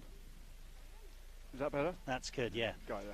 So I'll just explain what's happening. I'm delighted to be joined by Jeff Lewis, who's the head of the English refs. And yesterday there was an unusual situation, Jeff, which had actually cropped up before, but it doesn't come up very often, around scoring opportunities and yellow cards and 2-on-1s, etc., etc. So I can't remember the match, but perhaps you want to talk us through it and explain what's the reffing situation is. It was the Thunder Newcastle game, and it was the first goal when a penalty was awarded for what was a 2-on-1. You had a very unusual situation whereby there was a 2-on-1 inside the box because both of the players in the box, neither of the players in the box were the goalkeeper. So normally the goalkeeper's one of the two in the box, and you can't have a 2-on-1 involving the goalkeeper in the box, so there's no problem. So because you've got that, you're then into a situation whereby there was a foul in the box, an offence, and there was the consideration of whether there was a clear goal scoring opportunity if the offence hadn't been committed, which in the opinion of the match officials there was, because it would have been 1-on-1 and the ball rolling loose in the penalty area. So what people don't realise is that although a 2-on-1 is normally an indirect free kick, any foul that prevents a clear goal scoring opportunity is a direct free kick. So we therefore, because it's a clear goal scoring opportunity, it's a direct free kick. A direct free kick inside the penalty area is a penalty kick. So it's a penalty, so that's the first part. And then the second question was, is it a red card as well for preventing a clear goal scoring opportunity? And the decision there was no, it was yellow card because of the double jeopardy of having already given the penalty. It wasn't a certain goal. You can get a penalty and a red card, for example, if a player stuck the hand out and stopped the ball rolling into the net, where it was a clear, obvious goal.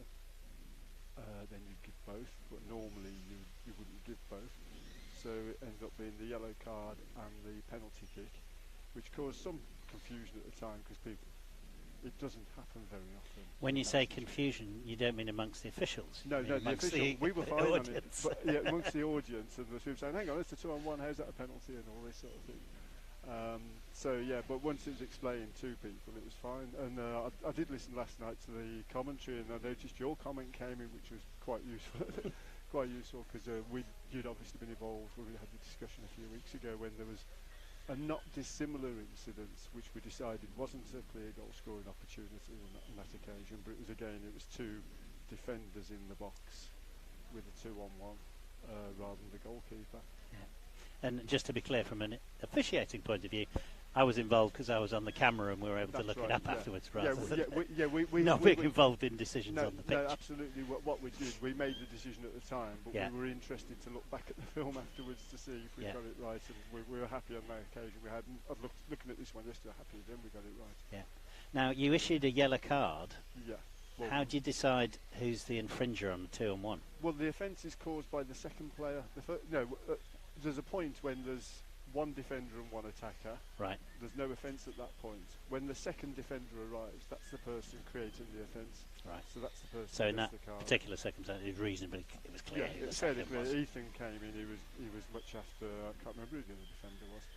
But Ethan was the one who was yellow carded, and he came in quite a long time after. Right. You do sometimes get them where there's a V situation where two players come together, and they arrive together, and sort of. You check the star signs in those situations and pick on one of them. But you just have to make a judgment who got there first, who got there second. So you'll be saving that video clip for the elite referees course. Yeah, we'll use that one because we are looking for new video clips actually for the courses. Some of them we've got at the moment aren't brilliant. Right. But that's the sort of one. Well, you know where to find them. Yeah, yes we do. And just to emphasise how unusual it was, I've seen it once before, where a penalty was given, and a couple of the other refs have seen it once, maybe twice, but there's quite a few experienced refs who've never seen it. Yeah. It just doesn't happen. I wonder if it becomes slightly more likely because as the tactics of the game progress, you're much more likely to get a goalie playing up and out, aren't you? Yeah, that makes it much more likely, although most of them are extremely disciplined in these situations. Yeah. And so they don't get into that. But yeah, it's more likely because that when the goalie never leaves the box, it's unlikely to happen. Yeah. Because don't forget, if the goalkeeper's in the box and 2 defenders go in, you've immediately got a 3 in the box. Yes, yes. So there's your offence. So they should already be disciplined for that, Yes, shouldn't they? yes.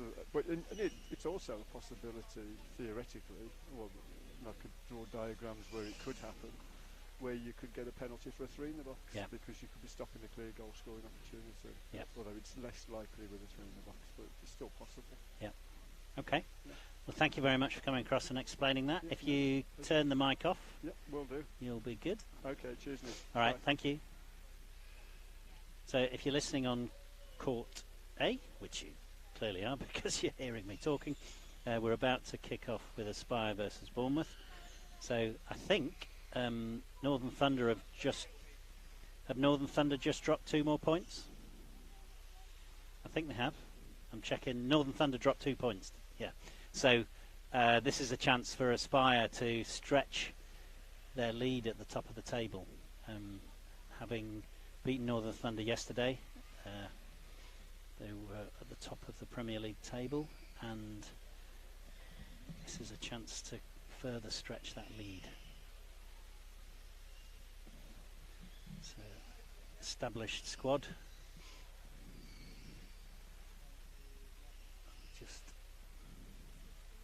I think we've got most of the Aspire squad in shot. I'll just take the graphics off. So we've got John Boulding, who looks like he's playing in goal. He's got the goalie's kit on.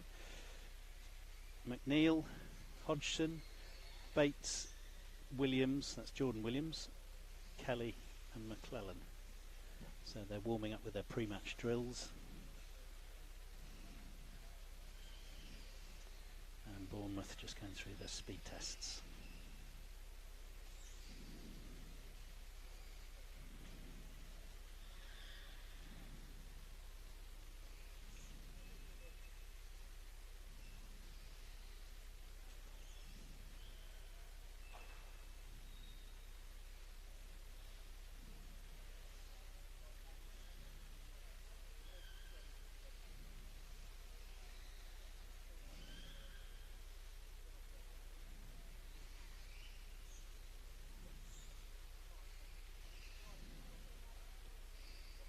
If I look at the table, so Thunder are 1 point behind Aspire, and Aspire have a game in hand, and this is that game we're about to see.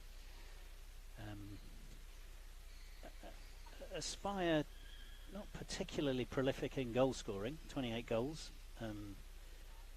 just over 2 goals a game. That compares with 43 and 41 from Thunder and West Bromwich. Newcastle 36. So they're not the top scorers in the league, but they've only let in 3 goals, so they've got very, very tight defence. And unfortunately, Bournemouth got the leakiest defence in the league. They've let in 100 so far, scored 2. So it would take a huge turnaround in form for Bournemouth to get anything out of this game. So you'd expect Aspire would cement their position at the top of the league with 4 points clear, but West Bromwich Albion can move to within 3 points of them. I think they're playing, when are West Bromwich Albion playing? West Bromwich Albion are playing a bit later today. West Bromwich Albion are playing Sevenoaks at 1 o'clock on Court A. So the game to follow this one will determine how far ahead Aspire are. I'd imagine Sevenoaks, although they got some outstanding results yesterday with only 3 players, probably a bit of an ask to take 3 players and take some points off West Brom. Okay, so I think we're going to have an all-star commentary team join us on Court A. We'll just see if they've got set up. And I will leave you in their capable hands.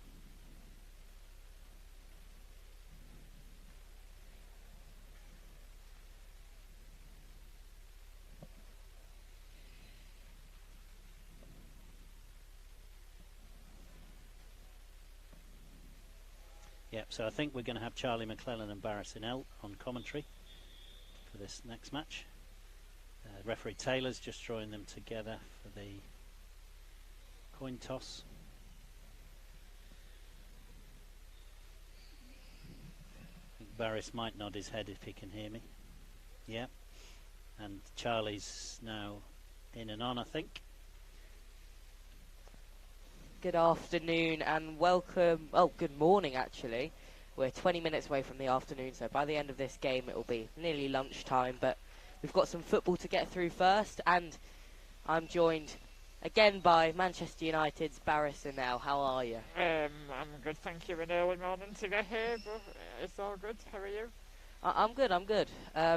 So, rotated team for Aspire, and one notable change is that John Boulding is in goal, so that'll be interesting to see what system they play. Bournemouth are a side that have struggled in the league this season. Let's see how it goes. Already Bournemouth into Aspire's box. And can they win a set piece or get a flick out? They kind of get a flick out, but not quite. John Boulding is, well, in control here, isn't he? In a battle with Ryan Skinner. It's back Plays towards it Dr. Dan McLean. Good strike out to Sally McNeil, and can't quite.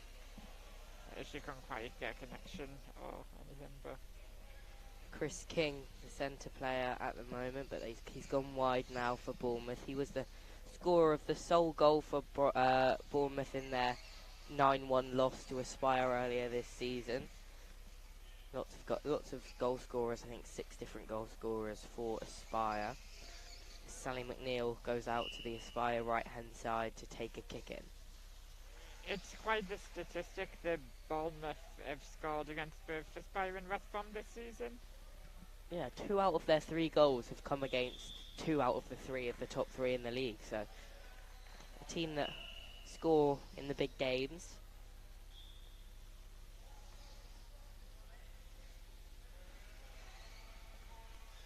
Here's Chris King in battle with Dan McClellan. He flicks out to John Boulding, good touch off his back reel, plays it back to Dan McLennan, can't quite get it in line, but gets it back to John Boulding. And Aspire away here, Jordan Williams plays it across for a good interception from Skinner. Adam Sevenoaks out wide. I remember some commentary yesterday saying how good it would be if Adam Sevenoaks did play for Sevenoaks, but He's playing on the same day as Sevenoaks, and he'll play against Sevenoaks at some point this season. that's something. Yeah. And another kick in for Aspire, Dan McClellan, sorry. My pronunciation of names is awful. And it's a Aspire kicking again.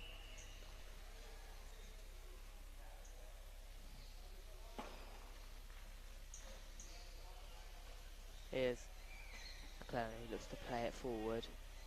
Intervened did Chris King, whose glasses have fallen halfway down his face, and I think he played that whole phase with his glasses almost at his mouth, so that's quite impressive. Techers from Chris King as it's played in towards the back post. That is something I've often thought about.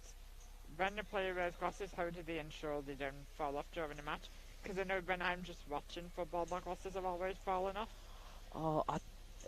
Rosie Hodgson, who plays for Aspire, wears glasses to play football. She said, I think it was Nerd Wax, she said, that there's some product which you put on like the top of your nose and the bottom of the glasses and it makes them stick. I'm not sure, but that's a good system. Nerd Wax, I think it's called. But obviously other glasses gluing to faces products are available. Here's... done some free advertisements for Nerdwax here, haven't they? If you want to get involved with sponsoring the National League Nerdwax, hit us up. Always appreciated, isn't it? I think last time here I did some free advertisement for Tesco when there was missing tape. You a Tesco man? Tesco and Aldi are my 2 shops near me at uni, so it's a Bournemouth kicking in. Bournemouth have defended well early on, haven't they? Yeah, they seem to be a lot more organised than the last time Aspire played them. As here's Skinner 1-on-1 with Boulding. Bolden had the better of him, but he's recovered well. Boulding driving towards goal. Skinner quick to take it away from the danger zone. Boulding's want to kick in, which Sally McNeil will go wide to take.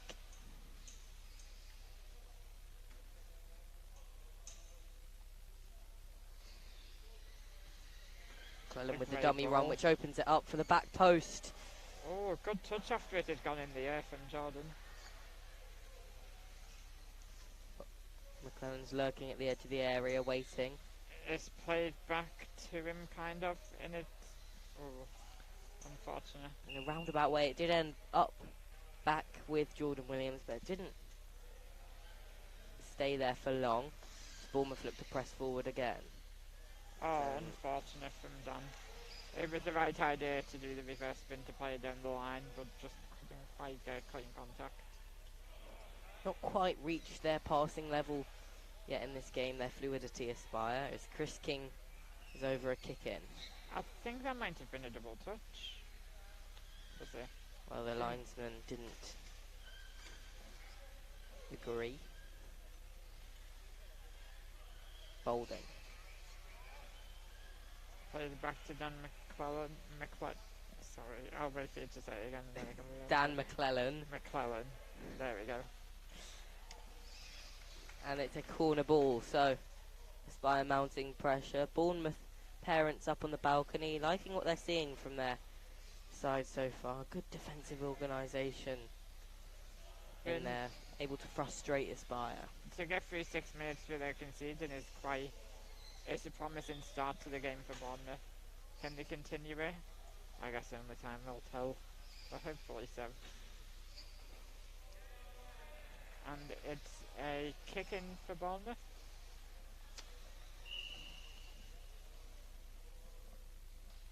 You can see Chris Gordon on the far side watching Aspire in this game Sat with and watching Bournemouth. T-sides, Tyler Reeve alongside him. And this title race is interesting.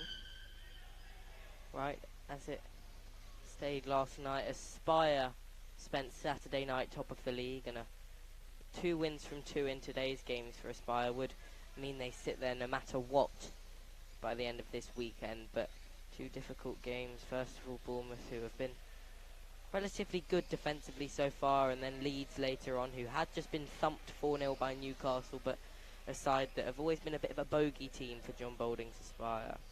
Yeah, I remember last season when I was at West Brom watching Leeds beat Aspire 1-0 with a late goal. What a day. It was a great shock in power chair football. Lots of people were very surprised by that, and they'll beat 2-on-1 there, but the referee says play on because it's still Good with ball Boulding. from John. Sally back to John Boulding. Plays it across but couldn't quite get the angle to get high up to Jordan. Ryan Skinner takes in to John Boulding. This is a battle we'll be seeing a lot in this game. John back to Dan McClellan.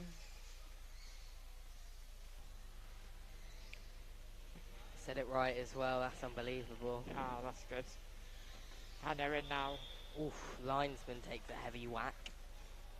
And it's a Bournemouth kicking again.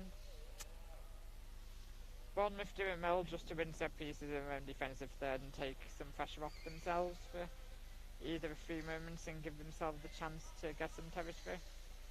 As they do here, the number 16, he plays into Dan McClellan though. And some good play between Dan and John.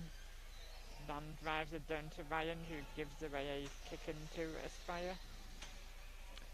On the other pitch, we have Nottingham versus Villa for your viewing this morning, if you were of that persuasion. It's in a 0-0 at the moment as well. Dan Believe Kay so. with the corner for Aston Villa at the moment. Right next to us on commentary.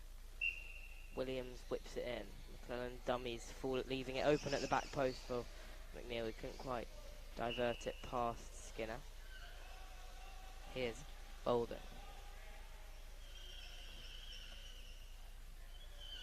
Jack Owens not really had to make, not been tested really in this game so far, not had to make a save really. Played in ball towards from that back John. post for Boulding. Oh. Williams was there. Struck wide. Bournemouth coaches on the sideline, liking what they're seeing so far. Awesome. Bournemouth doing alright playing it from the back almost. It's good to see them trying that, and it almost worked for them, didn't it? The referee's given lots of advantages in this game, which I must say I do like. It just means the game can be open, can be flowing, and that benefits just the sport in general, having a flowing game. You don't like referees that are constantly stopping it. Yeah, you want the ball in play as much as possible, and games with too many fouls and advantages not played can be it's still good, but not quite as free flowing, and therefore not as good of a viewing. So 10 minutes gone, still 0-0 here, and Chris King's got an opportunity. Oh, took the strike, but Dan McClellan does well to block it. Being driven forward here, Bournemouth. Really impressive start from them. Boulding thrashes it up the pitch though, looking to get away. Skinner will happily see that gone. And honestly, you can feel an energy around these Bournemouth players, around the Bournemouth coaches and the Bournemouth parents and various other supporters up in that viewing gallery, that they feel that they're in for a good chance here. Yeah, they're certainly keeping themselves very much in the game, and that's all you can do. And who knows? Could they get a point? Could they get 3? If they get a chance and take it? You have to say, if Bournemouth managed to get anything, a point even, out of this game, that would go down as probably the biggest shock of the season. Oh, this could be a goal. Oh, well defended from Ryan Skinner. Chris King. And that's a Bournemouth kicking. Frustration creeping onto the face of Boulding.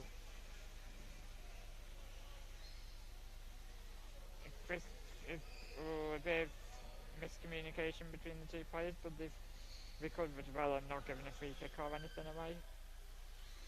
And Jordan to John to Sally, and it's a goal kick. And that's one of the first real times we've seen Aspire string a couple of passes together so far. Yeah, well, 8 minutes left of this first half, and it's turning into it's a very interesting game of football to watch.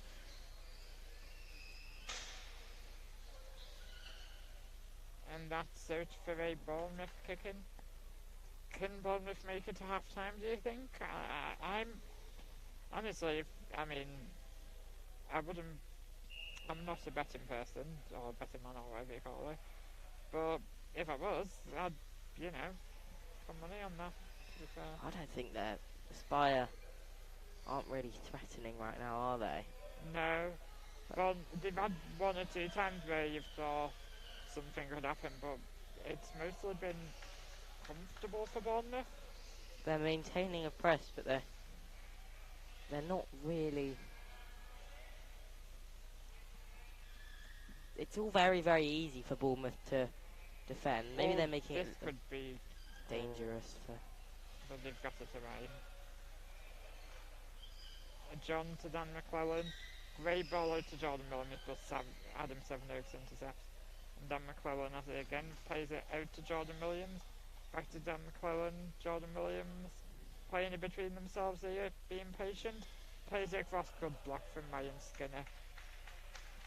And it's been given as a goal kick, is it? Or a kick-in? What's going on?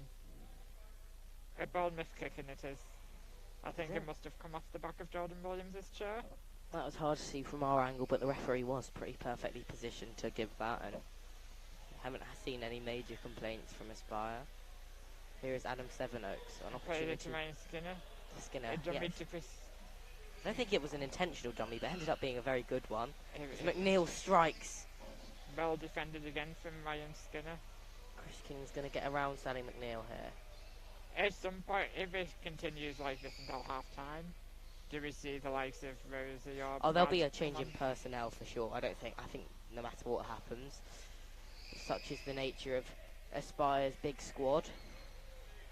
Oh, Dan McClellan got his angles wrong there and is out for an attacking Bournemouth kicking. Could they engineer a chance here?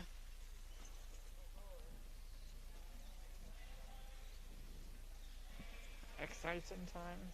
There's a big gap between Dan and John there, Nervous times but they don't take it. for Aspire. And Dan McClellan can Aspire counter here. Sally McNeil, I think, did she touch and it went out for a Bournemouth kicking again? Been very good from Bournemouth, and they're pushing the goalkeeper up. It is too big of a risk with, It seems so. and they've played it straight into John. Bournemouth are now playing a 4-out against Aspire, so confidence has risen in You'll the have to see it. Cherries. You do like to see it, but And they've got back into the defensive shape quite quickly though. But Oh, they here can- the chance, Sally McNeil, brilliant save from the goalkeeper. wow, wow, wow. The first really big chance the Bournemouth have conceded And you or have the to Spire say- have created. No matter how this game ends, Bournemouth will be absolutely delighted with what's been a very, very good performance in these first 16 minutes. Aspire generally have not necessarily been at their best, but haven't been terrible. And Good defending again. Whoa. Can Bournemouth counter here? Can he pick off? Can he get there before John? Not quite.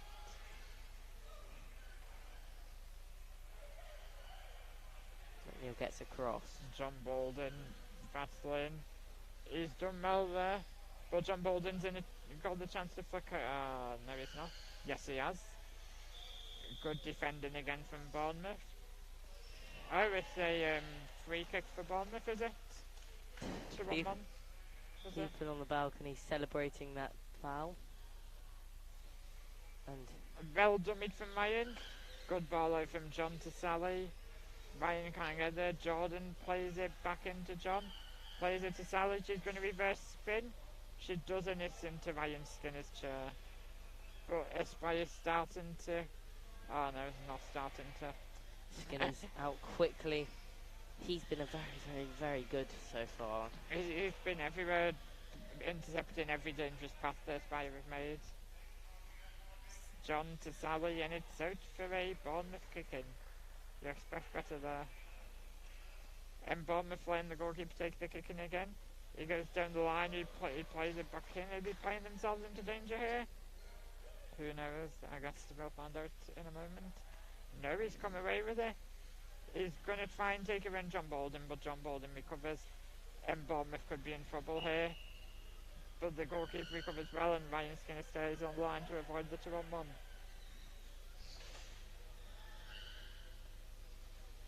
He's flushed it back in. This is a chance. Or is it? It isn't anymore. But it's Still there you go. alive, not anymore. John Bolden, is he going to strike that? No, he's going to take a touch. Maybe a bit of over eagerness from Bolding. He could have maybe got a kick in and reset.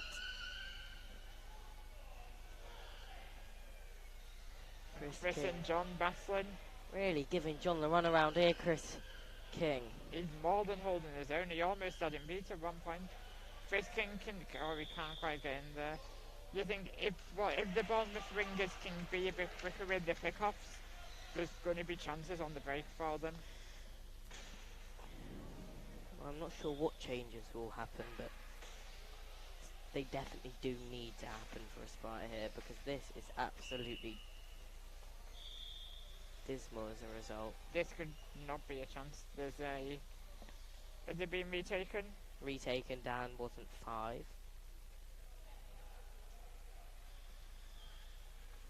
There we go. Chance for Sally McNeil. Well defended. Look, Oh, Adam there's a Seven chance. Oaks. Oh, is it going to roll in? Is it wide? Dan McClellan has to play a fairness by fair call. Wait, did he not touch that? I thought he touched that, to be honest. It looked, I think it was just spinning away. Oh, it is a Oh, corner. it is a corner. Oh my Yes. god. Brilliant. High drama in the last minute of the first half. Can Bournemouth take the lead here? Strange setup for Aspire. Didn't wait for the whistle. Why? Both wingers high for Aspire. If Ryan Skinner backs off, gives himself a bit more space, something could happen, I think. But at the moment he is close to Dan McClellan. And Dan McClellan intercepts. This is dangerous now, 2v1 against the Bournemouth goalkeeper. John and Sally, but they can't capitalise You on just it. have to finish. You have to have a shot at that goal.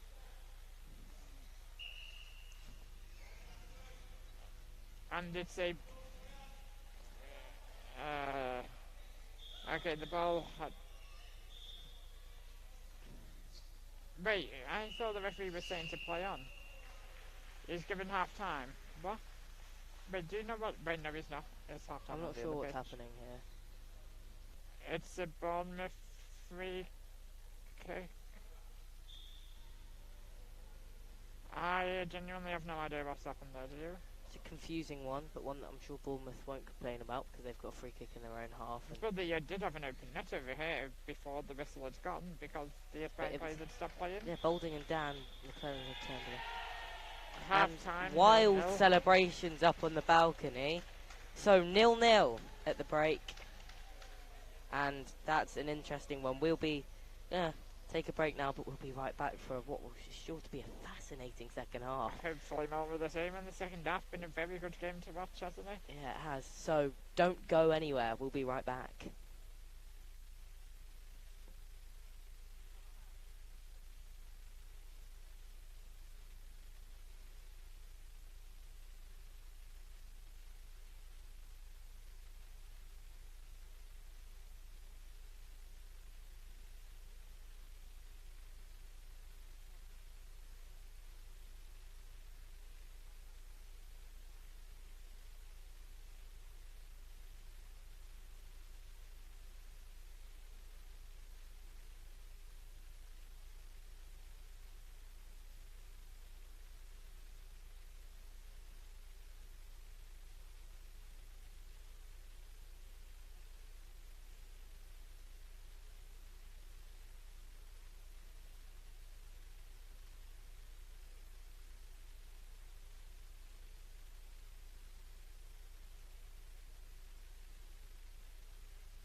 Well, we're just about to get back underway here in Nottingham.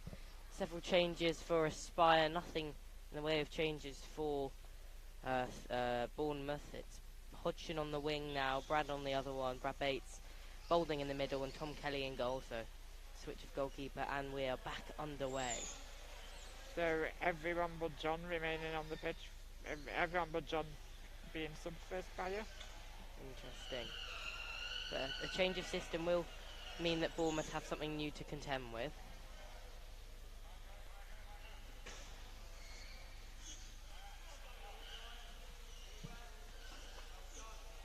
Well defended again from Bournemouth, but you can already see from Aspire they've not created anything, but they're looking like they will be more dangerous this half. You have to assume that Boulding read them the right act in that half time to get them fired up. It's flicked over from John to Brad to Rosie, well defended from number 18. Ryan Skinner can go on and he's one-on-one with Brad. It's flicked out to John. Flicked back to Brad. He's going to take a two-touch, plays it back to John. Reverse spin across, good interception from Skinner. Break from bump it back from Brad to John. Back to Brad to Rosie. Oh, there's contact. Shot from Brad, saved by Skinner, and it's a Aspire kick in. That's much better from Aspire though. The really. best brave play within all game from them. It played across and Brad puts it out for a Bournemouth kick in.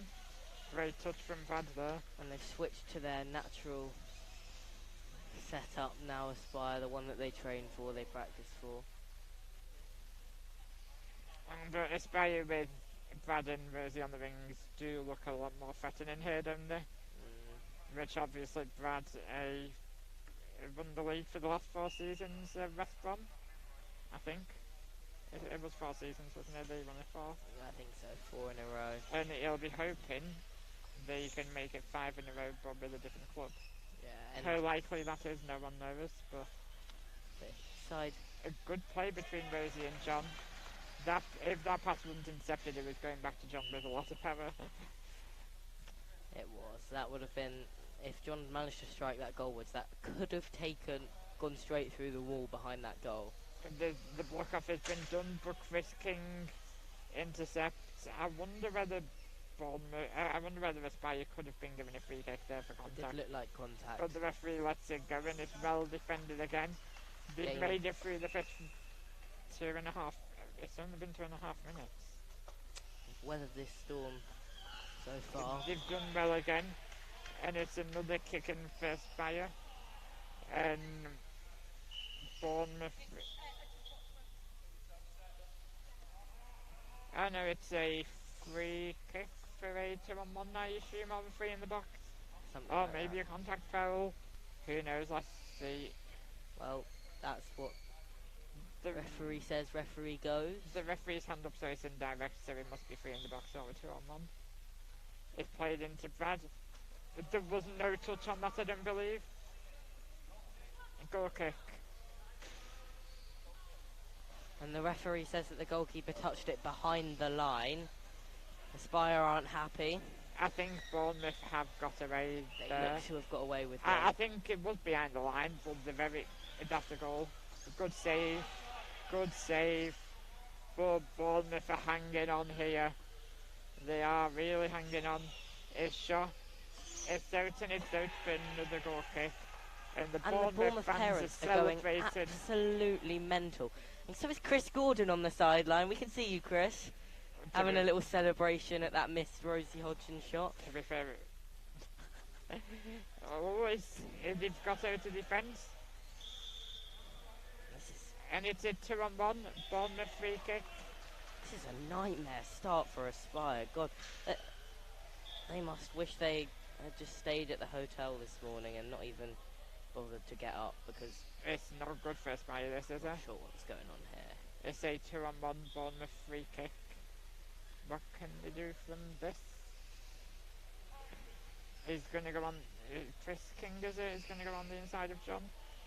They'll play into him, but Brad Bates is probably encroaching. Or he probably will. Oh no, he doesn't. Great ball from John to Rosie. Plays it back to Tom Kelly. Oh my Chris God. King. Oh! Just about to say saved. Imagine Bournemouth if that sustaining went in. pressure. Bournemouth gonna be a are having Bournemouth such kit. a good game here. Chris King does need some nerd wax for his glasses because they do keep coming down whenever he gets in a driven contact, which isn't ideal. Red Here's Bates. Two touch back to John Balding. Great pass. The ball bounces up in the air. Ryan Skinner takes a touch. Could that not have been a set ball? Because the play was affected by the ball being so high up. Because it stayed on, and we've already established that this referee likes to play through pretty much anything in this game. It's played across. Brilliant interception from the Bournemouth goalkeeper. Rosie Hodgson to take the kick in. John Bolden to block off the goalkeeper. Bill Ryan's going to be the one to go to the back post. I can only assume so. They both go. And it's a goal kick, really. Rattles the post. Bournemouth defending well. They've got through the first 6 minutes again. They've now got through 5/8 of this game unscathed, Bournemouth. Are you wanting to do maths at university? No, I hate maths. Do you? I'm doing maths at university, and I can promise you, not doing a uni is not a good idea. Oh, there's a chance. Well intercepted from Mancini. But John Bolden takes the shot. It's flat base. It plays across. Oh, she doesn't get a clean connection. Really well defended from the Bournemouth goalkeeper. Charlie and Barris, I watched that ball that Pete disallowed, and Jack Ewins was behind the line when he touched it. So VAR has just confirmed Yeah, that. they're not VAR gallery confirmed. And I think on average, Bournemouth concede once every 4 minutes, and they've got through 34 now without conceding. I don't know about your maths for 34, but other than that, that's a very good 20 stat. plus. Oh, I've done it wrong, haven't I? Yeah. 27.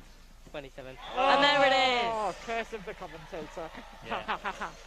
So Oh, well, Aspire sorry. finally Aspire. break the deadlock. The Bournemouth heartbroken. Bournemouth have done so well in this game, though. I mean, it's not going to be a performance that makes Aspire happy, but And Chris Gordon has left the room. see that as soon as they scored. And you wonder, could the floodgates open here for... I think if Bournemouth continue as they are, can they get... Oh. You were wondering, could Brad get reverse spin? It was just too far behind him. Quite close. And it's I can't remember what it was. Bournemouth kicking. Bournemouth, we were saying, it's gone 34 minutes without conceding in this Yeah, match. it was 27. 27 I added minutes. the time left, not took it off. And on average, they score once every 200 minutes. And on average, so we've been given two statistics. Bournemouth this season, prior to this game, concede an average of every 4 minutes in Roughly. approximately, and score approximately every 200 minutes. And in this game, they've created a couple of chances and defended so well. And as we mentioned, went 27 minutes without conceding a goal against the current league leaders. And if they played like this every game, this has to have been by far the best performance of the season. Because you have to say, they'd probably be sat in relative safety if they played like this every game. Yeah, Or have Aspire just been bad? I'm not sure. I think it's a mixture. I think Bournemouth would definitely have a good chance of staying up if they always perform like this. Because this has been a really good performance.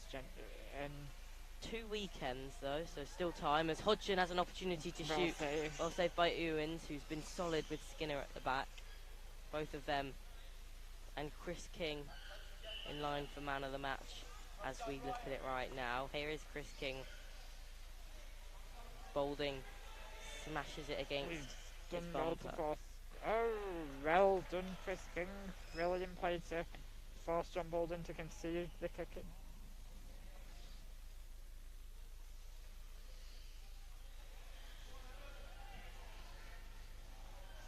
Oh, a chance there. That's It's a going to good be a ball. goal. Should score. Oh no. Brilliant save from the goalkeeper. Another roar from the parents at Bournemouth.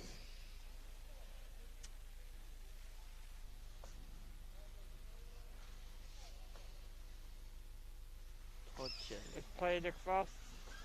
Saved by the goalkeeper. And they've got a chance possibly to strike it, and it's out for a kicking for Aspire.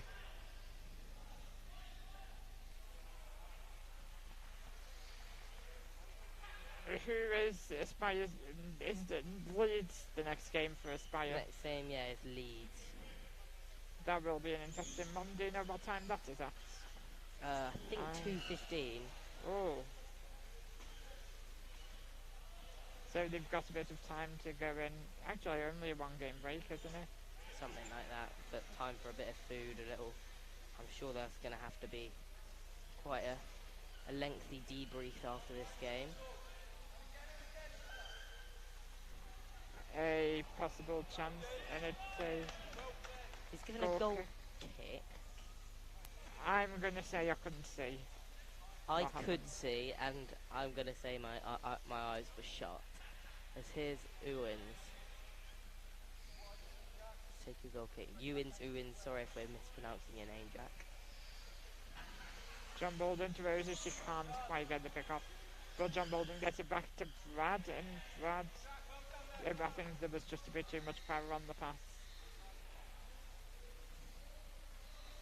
You have to say Aspire have improved in the second half, even if it's still not been great. But they do look much more threatening than.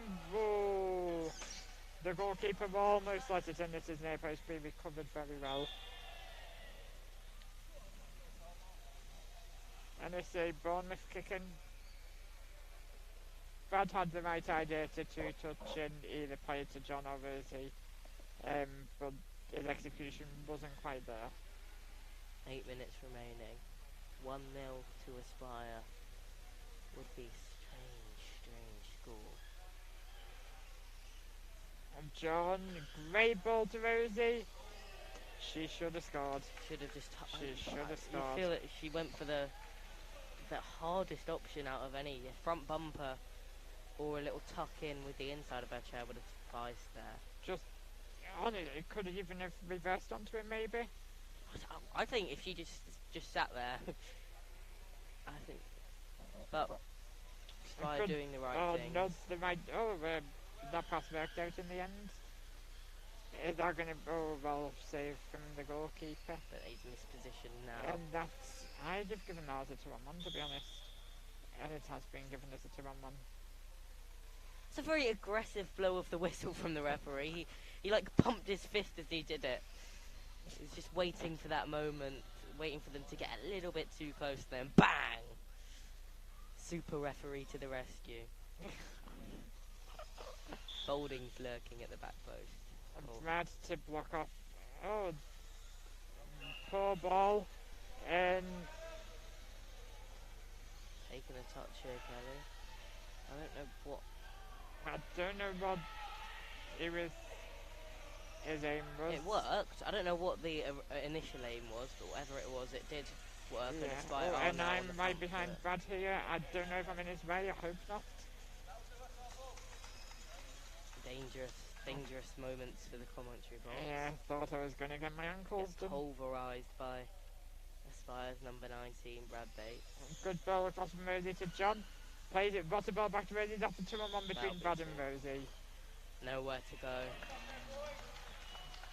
And with 6.5 minutes left, it remains 1-0. I believe it's still 0-0 between Villa and Nottingham on the other court with just under 5 to go in that. We've had the number 6 quite a lot in terms of time in this commentary, haven't we? Because we mentioned the time 6 minutes into the first half, 6 minutes later, 6 minutes into this half, and now we're 6 minutes left. Oh my gosh, 6-6-6. That is very that's we're in big trouble. Here's A kicking football. nervous times for Aspire because you know when you're on the front foot, feels so good, but an unfortunate That could break. be. Oh, it's not. I think it was a 2, but there wasn't a 1. That was the problem for Aspire. Yeah. Good ball from Rosie to Brad, brilliantly intercepted, but it's gone behind the goal. Excessive force, I'd say. Well, she's driven it in, and It's goal's been given. a goal. I thought a free kick for excessive force there. but who knows? Yeah, it looked like it. So much so that someone's chair has been. Damn it! I'm not sure about that goal. Yeah, I mean, I'm not a referee, but there was excessive falls into the back wheel of the player, in my opinion. But the facts are it's 2-0 to Aspire, isn't it? That's all we could work off it. Based on what we've seen in the second half, it's probably a deserved 2-0 lead. I'd say so, But yeah. it's definitely been nothing more than a 2-0 game. It's not been a rampant showing that. And I know that Aspire weren't particularly happy with their last win over Bournemouth 9-1 because that wasn't a great performance. So you can only imagine that they're not going to be anywhere near satisfied with this one. No, there'll probably be some words afterwards, I would assume. But the most important thing for them in a title race is the 3 points, isn't it? Exactly. And if you go over the line, you go over the line, and, well, you're over the line, and You don't look back. And then the line is just a dot. As you sail down the river at moonlit. I don't know what I'm talking about. I don't know why I said over the line so many times, but it's 3-0. Hodgson, And that ball was over the line, and it says 3-0. yeah, second half hat trick for Rosie Hodgson. 3-0 to Aspire. Not particularly smiley faces from the team in black, but they've won, and that's the main thing. 3 goals, 3 points, 3-0. There it is. Brad plays it back to John. Brilliant ball out to Rosie. Good ball across to Brad. Unfortunate, but the right idea to play it back to Rosie, but Skinner was there. Good ball again from Rosie, and it's intercepted. Well, Pick off from Rosie. John and Brad 2 on Monday. Not given. Fair enough. doesn't seem to deserve another goal here for Aspire. No, but you feel like they'll get one. They might get one, maybe even 2, but I feel that their performance doesn't really merit that. Oh, I thought the ball was going to go under there. That scared me. Kelly's up. Good ball, well intercepted. I can see Marcus Harrison through the window in his yellow vest bunker, Still looking not on. in his chair. And also, his teammates are in the white and blue, just down the hallway. He's in the yellow, so perhaps a miscommunication on the wardrobe for this. Yeah. Oh, or maybe it's Matt Gilbert that's got the wrong kit on. Someone definitely has. Here it is. Who are they playing next? Seven Oaks. Something like that. Yeah, I think so. Strange. Well, Seven Oaks are in blue, aren't they? we'll see So, how Kitgate ends soon enough. It's actually no, it could still be because it's a Throttles player that's gone past in the yellow. oh yeah. So I'll put my money on it being Marcus with the one key, but who knows? right, well, we've got 2 minutes remaining. Aspire's still on the front foot. Hodgson, can she add a fourth? A good play here from Aspire. Since their last goal, it's been the best Aspire have played, I'd say, in the game. Yeah, definitely. Like, they're finally stringing multiple passes together. Oh, really well defended. Really well So, defended. With 1 minute left, are you going to name a man of the match for me? Or a woman? Man or woman of the match? I'm going to give it to Ryan Skinner. I completely agree. He's been everywhere for Bournemouth. He's defended so well. And honestly, with it being I don't think 3-0 is a reflection on the game. I'd say more like a 1 or 2-0. I've just seen a referee absolutely stack it on the opposite court. But yeah, I completely agree with you. Skinner, man of the match, seems the only fair call here. So although Bournemouth will get no points from this game, I'm sure the confidence and the Oh, that's a foul. A yellow, possibly? I don't know. that doesn't. Is it going to be a yellow? It doesn't sound like it, but it's a talking to. See, the amount of force that was done with doesn't seem overly different to the second goal for Aspire. So strange Yeah, one. and if the second goal was given as a foul, I think that would have been a booking for the persistent contact fouls with that much force. Yeah, you can't. But are there any players in this game that are 1 or 2 yellows away from a suspension? Brad Bates is the only player, to my knowledge, that is a yellow away from suspension. Oh, what did he get his previous yellows for? One was for a cynical foul, 2-1 up in the 40th minute, and he went in for a tackle. And one was for, I think, dissent. Oh, I've never seen Brad booked for dissent before. Or it might have been, I'm not actually sure what it was for. No, actually no, it was for 2 contact fouls in a row. Oh, Like in the space of a minute. He was obviously angry that day. Well, game set and match for Aspire. They've played well, Bournemouth, but beaten here. Thank you for listening. I've been Charlie McClellan. and So- I've been Barrish, and goodbye. Charlie and Goodbye. Barris, before you go, that leaves Aspire 34 at the top of the table on 12 games, and Thunder 29 on 12. West Brom about to play on 27. Yep. Sevenoaks drifting away this morning. Sevenoaks now on 22 in fourth. Just over halfway. How do you see the rest of the season going? It's all to play for. It's in everyone's hands. I'm not going to make predictions at this stage, but Aspire have set themselves up nicely for the rest of their season. I think it'll come down to the final weekend, maybe even the final game between West Brom, Aspire, and possibly Northern Thunder for the title. And Indeed. it'll be an interesting end to the season, certainly. And you've got a stake in the next championship weekend, haven't you, Barris? Yeah, so we played them at night with 3 games left in that weekend, and that could secure the title for them. We'll make sure it doesn't. But it's set up nicely, and who knows, if Norman Nice drop points in other games, we'll make sure we're there to capitalise on that.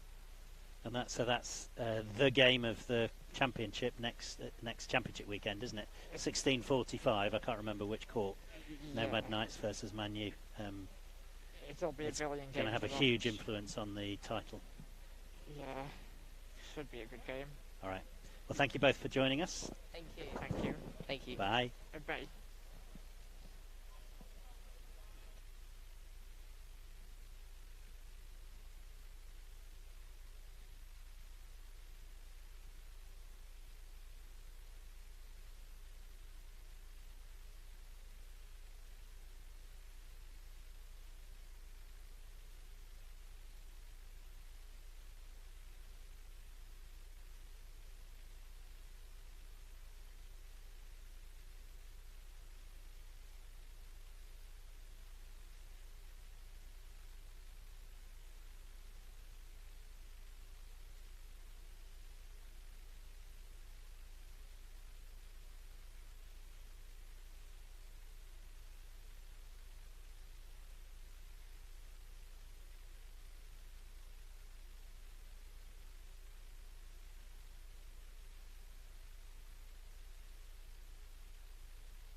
welcome to this Sevenoaks versus West Bromwich Albion game, the PTC Therapeutics Premiership.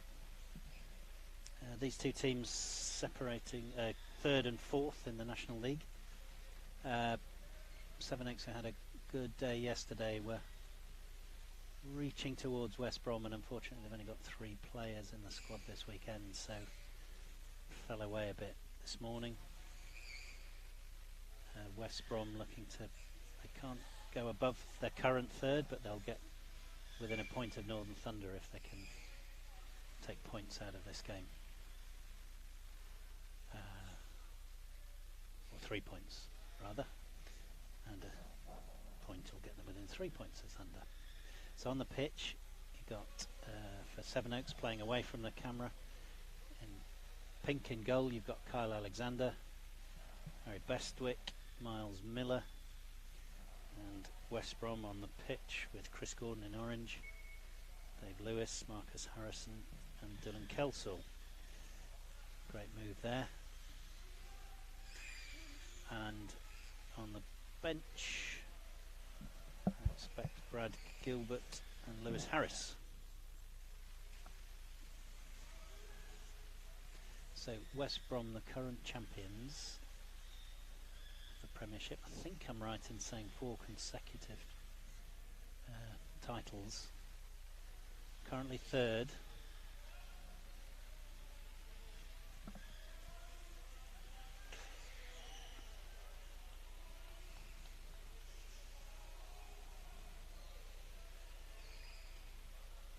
And that third place, they've got a game in hand. Sorry, I misspoke earlier. I said so. West Brom can go second, so win here will take them second, and should be within 3 points then of Aspire, and just over halfway through the season. So that 3 points is just a 1 game turnaround. Sevenoaks currently in 4th. The game behind West Brom and 5 points behind. So I mean, it'd take, I think with a 4-man team, it wouldn't be a huge surprise. It would be perhaps unexpected, but not a shock if Sevenoaks were able to pull off a draw. But I think or a win. I think with 3 men, with the skill level and the pace with which West Brom can play and the way they can use space, it'd be quite a shock if West Brom didn't come away with 3 points. But as I said yesterday, West Brom, Sevenoaks did really well, played very bravely given they've only got 3, pushed up, attacked, and as a consequence came away with 2 wins yesterday.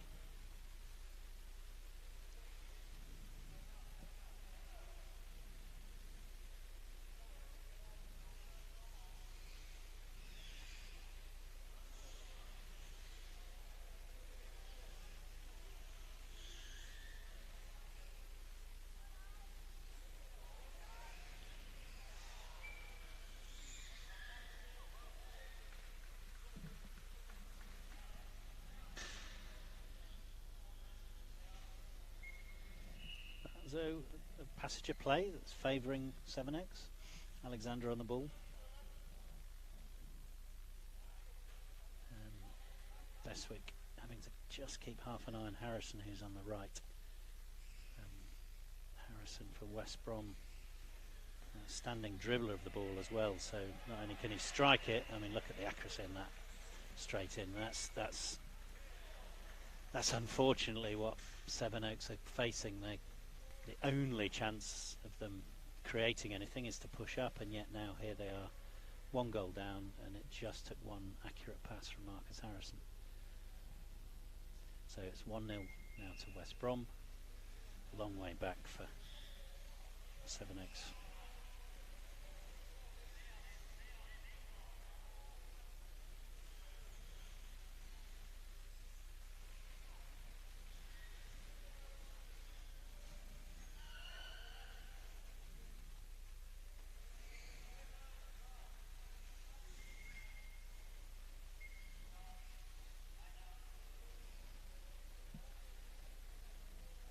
there's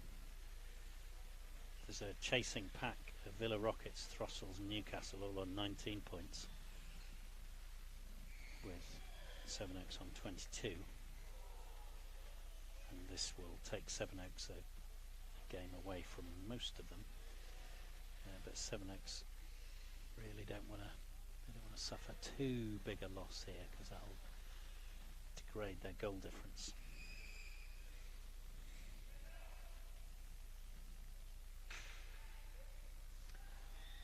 So West Brom win here, it will create quite a big gap between third and fourth. 29th to 22. Northern Thunder will then be in third, so 29 points to 22, so a 7-point gap between third and fourth. But you have 1, 2, 3, 4 teams then on 22, 19, 19 and 19.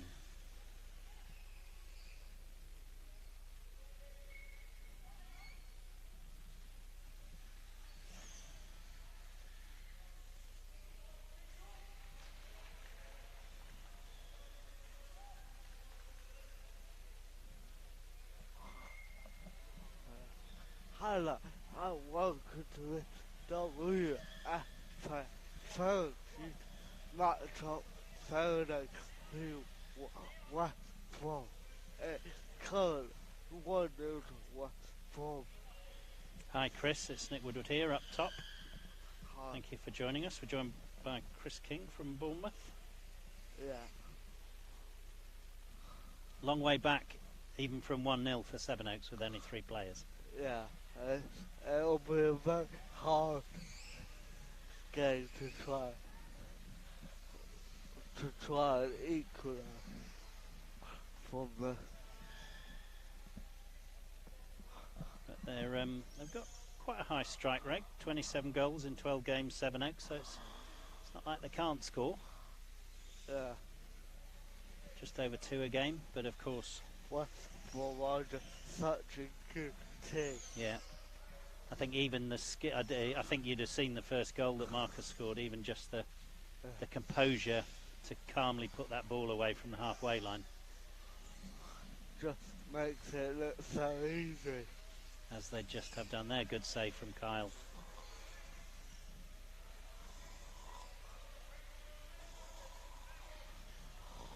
Although the result wasn't right, you must have been pleased with your performance against the Spire, Chris. Oh yeah. Very pleased with our performance. Good. But the team played very well all together, and there was just so much support by parents, carers. It was just it's one of the best. It's the best game of the season so far for us. And although at the moment you're down at the bottom, there's still half the season to go with, so with performances like that, it's not going to take too much to move you away from the relegation zone. But hopefully, if we can do that against top of the league, we can win some of the games around us at the bottom. Exactly. Now, so this is where it's really tough for Sevenoaks, isn't it? So necessarily they're putting pressure on, and I've just panned out a bit. You can see Harry's had to go up to create the options for Kyle in pink, and yet Gilbert on his left is just loitering, so just a deflection out to Gilbert and the goal's wide open. That's a problem when you only got 3 players at such a high level. It's just always an upward battle.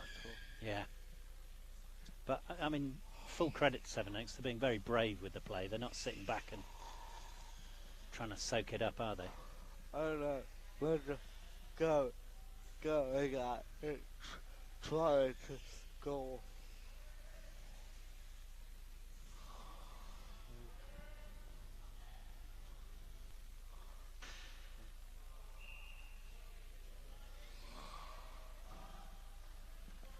Oh, I think I missed a substitution there. So Lewis Harris is on and Kelsall's off. Lewis Harris for West Brom. number 26.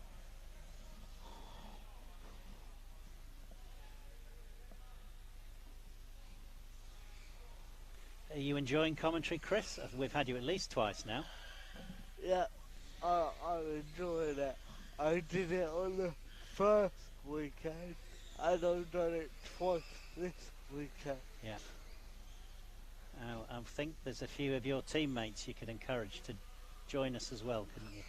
Yeah, I'll try to. Don't know if they will or not, but I will try. Well, so far every player we've had who's turned up for commentary has said, "Oh, I don't think I want to," and then we can't stop them, which is great, because it's the players who know how to play the game best. Yeah.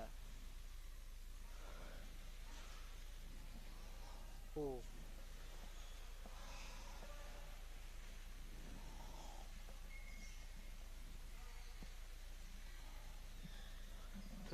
To be fair to Sevenoaks, they're not letting us for very many opportunities. No. I mean, in fact, the only opportunity Was the goal. Yeah, it was, and in a way, it was a very wide open opportunity from the halfway line, wasn't it? They're actually pinning West Brom back.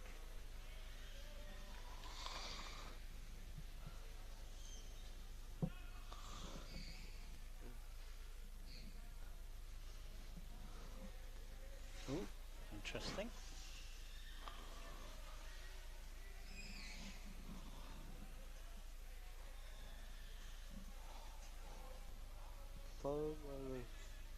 Oh, just that's superb play, isn't it? Yeah, just no way for Sevenoaks to get the ball. I'm interested there. The ref blew the 2-on-1. You'd have thought. Just play on. Yeah. I suppose they're more threatening from here than they were when they were passing. Lewis with a shot. Ooh, that's a bit of power. Good block by Kyle. Out for one throw. Now, I always call them kick-ins, Chris. You call them throws, do you? I don't know why I just automatically Right. say throw for the normal game. Yeah.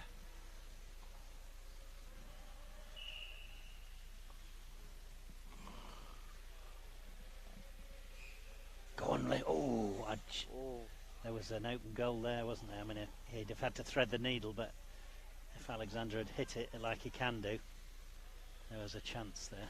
Very slim chance. Oh, just look at, I mean, that's silky smooth, isn't it? Oh, Really well read by Kyle. 2-on-1. Yeah.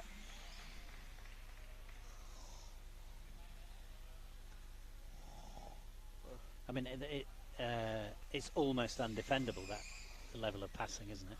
Oh yeah, look, you just got to try and learn yourself to just stay together when you do that and not go out for a ball.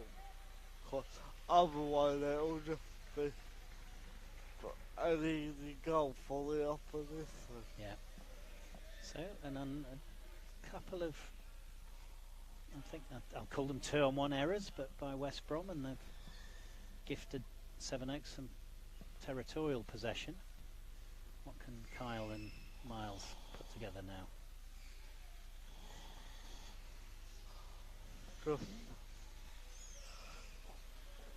Good block.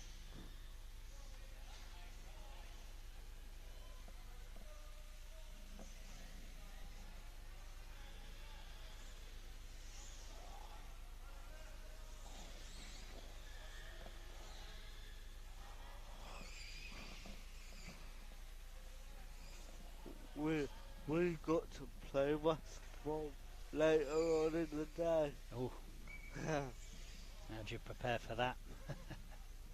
Just go at it the same as we did with. Now, Was it you who had John Boulding? You were marking John Boulding mostly, Yeah. weren't you? So you did have him stitched up for the first half, didn't you? But then they Well, changed their tactics.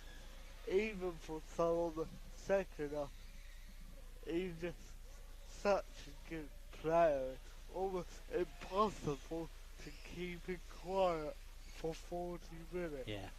Well, we counted. It was 27. You did keep them quiet before. That's quite good. Yeah.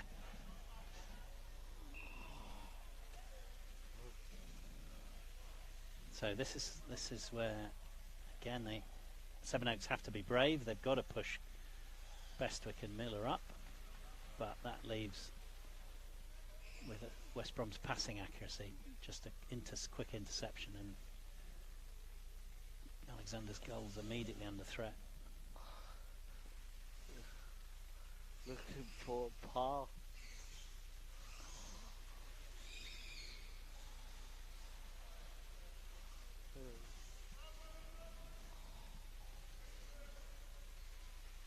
I'm surprised how quickly this half's gone. There's only 3 minutes left. I know. It's only 1-0. If I were the Sevenoaks manager, I would be very happy with their first half Yeah. performance. And yesterday they staged a comeback. I think it was against Newcastle. So even with only 3 men, they're confident. Like I said, they are playing bravely, aren't they? Because If they keep it to 1 or 2-0 by half time, then it will just the opportunity still there. yeah. Ooh. And West Brom are playing high. Miles is the kind of player who can sneak a pass past Chris, isn't he? Look, Very deft touch on occasion.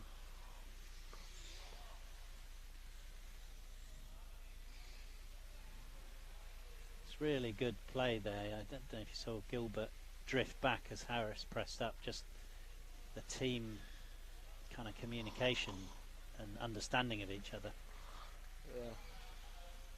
That's what happens when you get to know your teammates so well.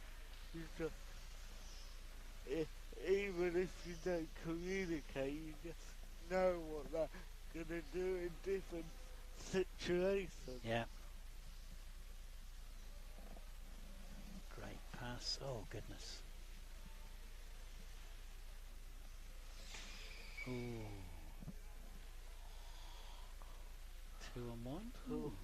Where was that? Harry? That was a 2-on-1, wasn't it? Well, that gave it, but I don't know why we gave it. Is Kyle injured? He might be. Kyle knows how to manage a game, doesn't he? There might have been 20 seconds lost there. Just try and get to half time 1-0 down. Yeah. Good shot by Lewis. Again looking for Gilbert. Gilbert, great play by Great Kyle. block. Them look like West Brom are making another substitution. So it's Lewis off and Harrison on. Harris the goal scorer.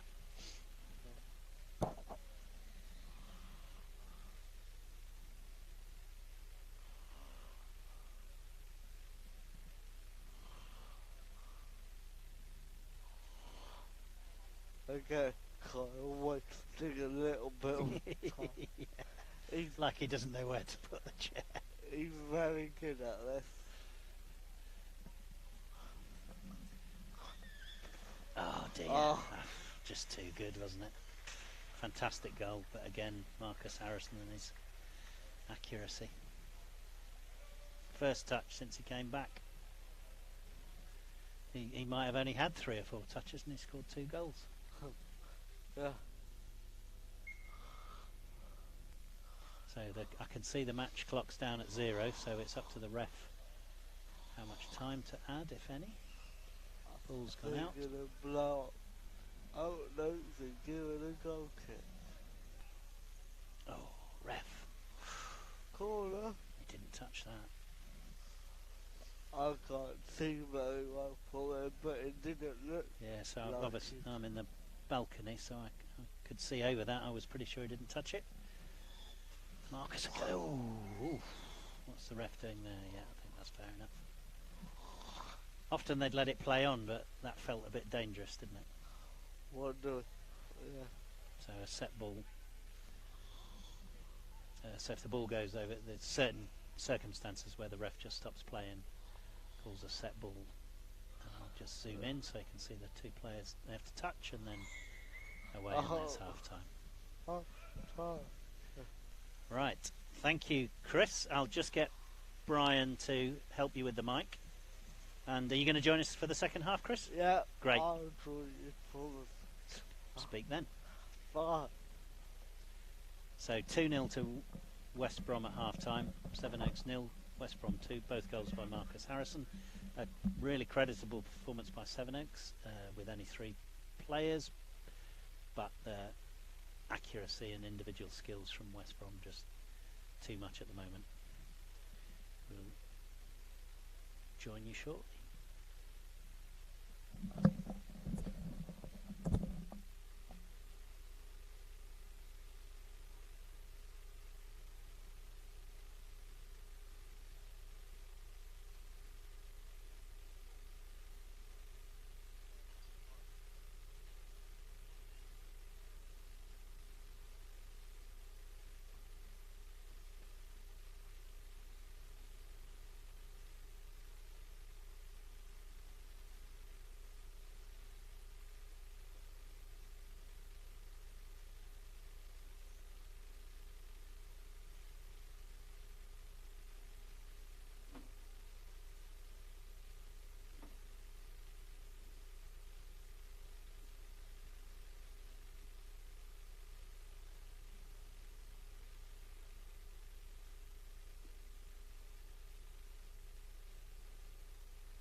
and then tap it at the back post for Mark Harrison. Hi, sorry, Chris, I abandoned you there. So it's 3-0 already, isn't it? Yeah. And I'm a Harrison goal again. Is that right? Yeah. Wow. So I can't see a way back for Sevenoaks. Can you? No, now I can't see that.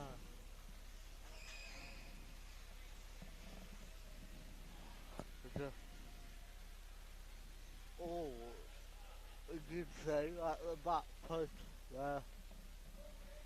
So it doesn't matter how many chances you see, you can't help but go, oh, can you? When someone just misses. No. Saying that, I would have probably missed that as well.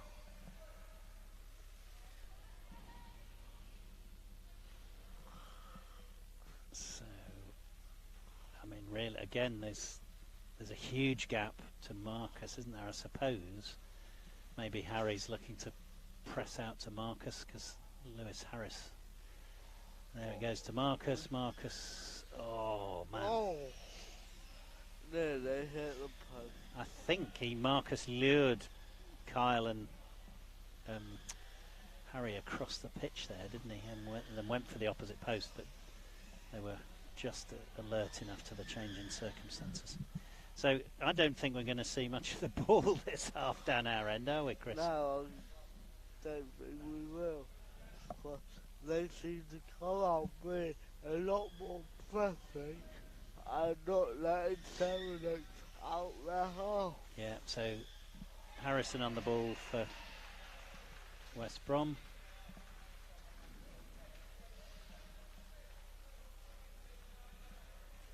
Oh, this is one of those teams, isn't it? Harrison.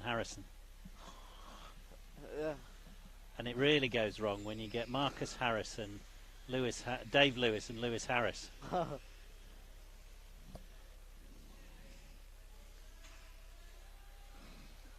well, there's a chance for Kyle. Go on, hit it. Oh, he was hesitant, wasn't he? He needed to hit that early. Yeah. He was waiting for it to go behind him so he could full spin. But he should have just moved forward. Looks like off the pitch, Dave Lewis has got a goalie topper. Yeah, so Dave will have played goalie a lot of times in his career, wouldn't he? I wonder if he's coming on for Chris, or Chris then plays out. Go on, now. Ooh, he didn't. Ooh. Oh. That.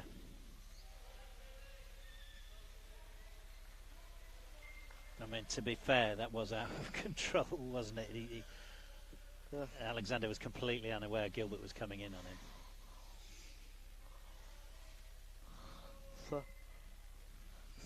Sometimes as a player we are cheeky and sneak behind. Yeah. I mean, so it wasn't Gilbert knew he was going to get hit, didn't he? Yeah, we do it on purpose to try and claim a foul. But it isn't like diving. No, It definitely is contact. well, yeah, because that's contact.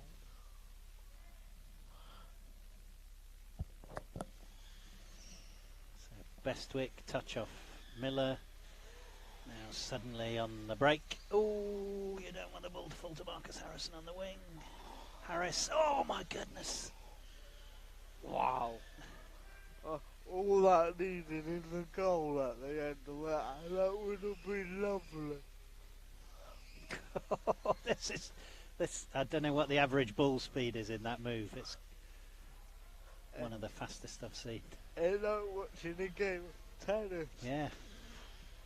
Well, like you say, full credit to Sevenoaks, despite that pressure and the range of passing from West Brom, they kept the ball out. Like a game of ping pong, that was. go.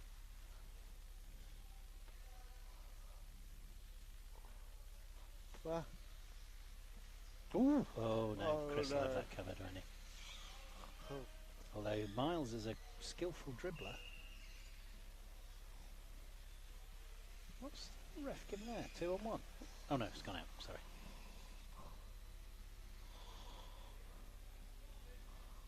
um,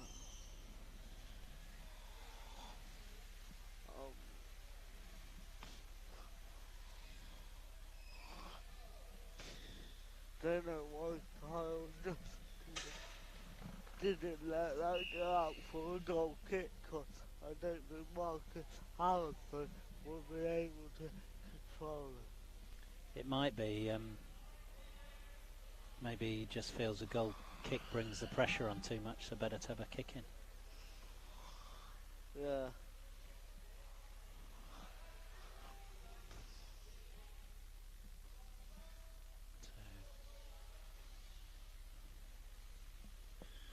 Oh. Almost training passing from West Brom there round the box. It's very ticky-tacky like Real Madrid, isn't it? Or City, Yeah. Man City. Yeah, they're just making this look so easy at the minute. I feel sorry for Kyle and Beth. Work at the back, 'cause they're just constantly trying to get it out to give them a minute to breathe. Yeah.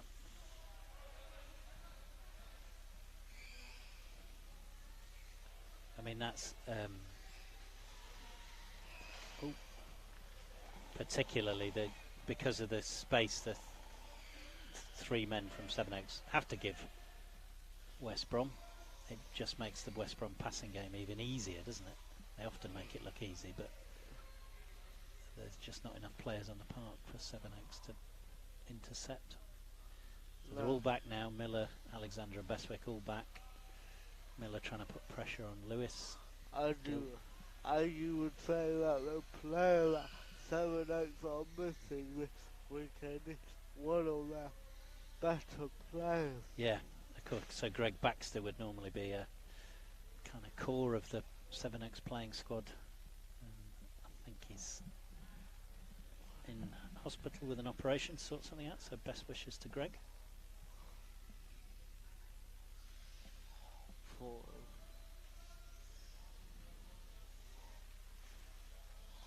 Rare mistake. Substitution. Yeah, David Lewis for Chris Gordon and Harris for Castle. So Lewis with now playing the goalie role. Oh. Oh. Oh, No goal? Where's she going to? Yes. I mean, that feels a bit mean saying yes, not a goal, but that. is that not a yellow? At least. He went straight into the back of it. Yeah, I just wonder that if that's a yellow for Gilbert, did she not have to give a yellow for Alexander earlier? It was the same 2 players, wasn't it? You know what I mean? Or was there more force in that? I mean, it sounded like more force, but Yeah, and it was further away.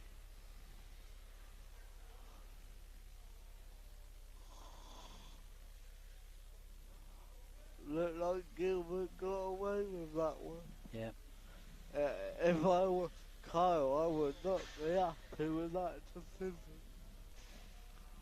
But at the end of the day, So I thought that was going to be another genius substitution. Immediately the player after the substitution they score. It wasn't bad, but contact foul on the turn that's put the goal across the line. So it's 7-8 with a kick. So still 3-0 to West Brom.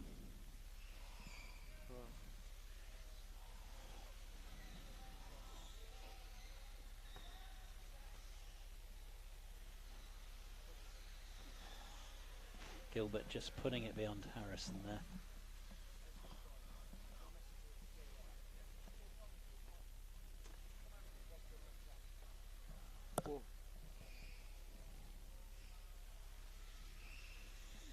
under. Kelsall interrupts. Harrison. Ooh. Oh. There was a lot of goal there for Gilbert if Harrison had found him. Can't I let that one steal?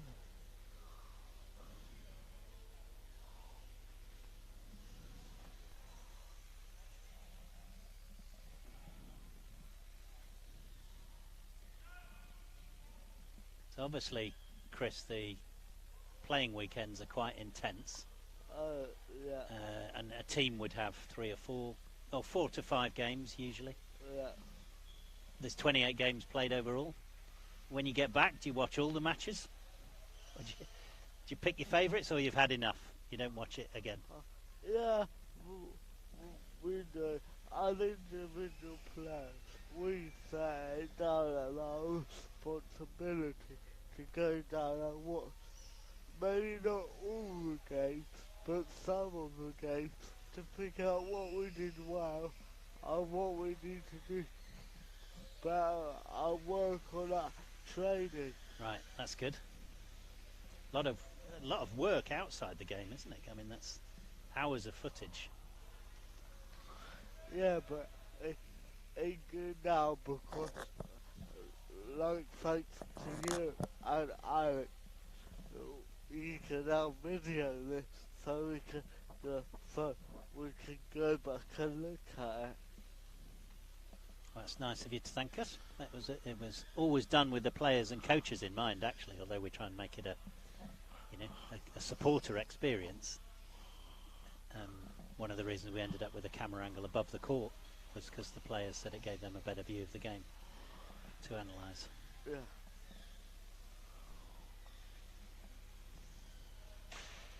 Oh. No. Even though it was a heart attack, or it was only bumper to bump.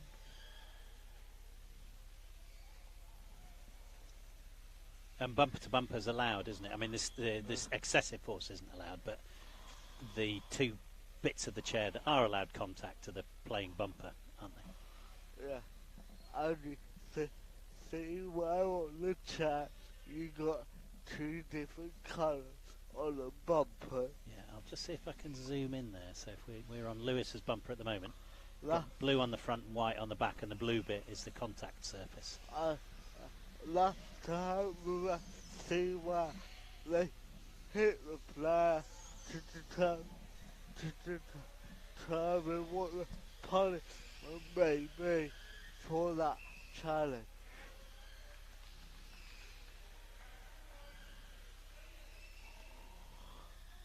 I think, I don't know, but I think if it's the one bit, I think it's a straight red. Ooh. But I've rarely seen a red for contact. I think the refs give it a little leeway, don't they? yeah, at the end of the day, no one does it on purpose. No one does it to try hurt the other person. No. Although I've seen it once, a red card given immediately because a player in frustration drove into the post and smashed it out of the way.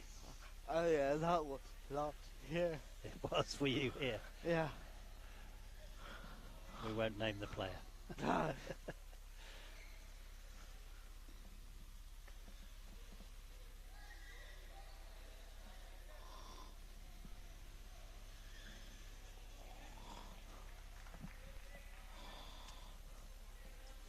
So it's, again, full credit to Sevenoaks. They're holding West Brom for periods of time. Yeah. At the start of the second half, West Brom were all over them. Oh, is that it? Is that? Go on. Oh, But well read. But I also do think West Brom know they've got this game in the game now, so they're just trying to. Just going to look at goal difference to see if that's how significant that might be in the. So West Brom West Brom on 33 goals. There'll be 36 now. Aspire on 28. Thunder on 37. So it's tight enough that goal difference could be a consideration. So I suppose they still want to be putting away as many as they can. Well, yeah. We did believe I think, but I would wanted us to. Oh, That's gone. nothing. What? Why not? Because it's Apparently the ball not rolling, but okay. it looked in from my angle. That's one for VAR later, isn't it? Yeah.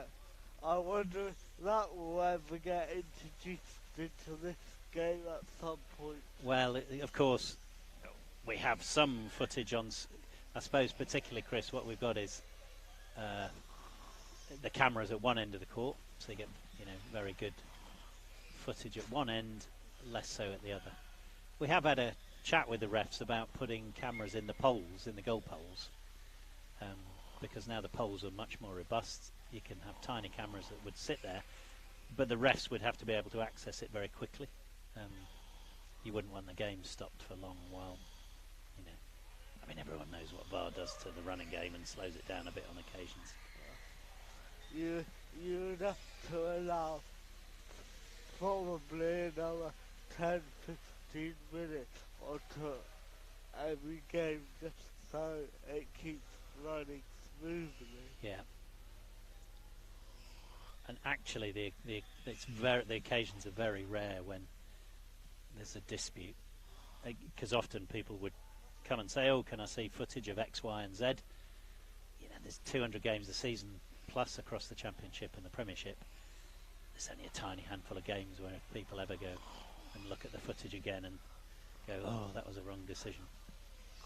Yeah. In terms of the facts, where was the ball or where were players?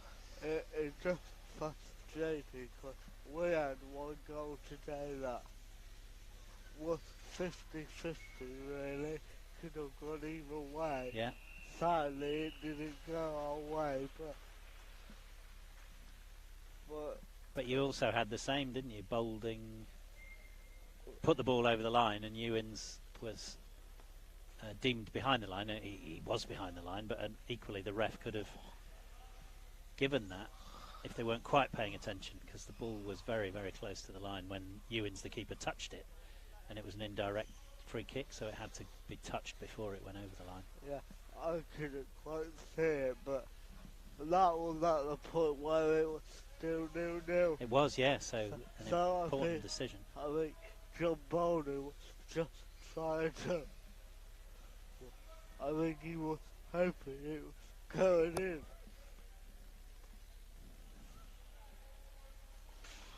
Oh, another bit of contact. Very lively game then. Yeah.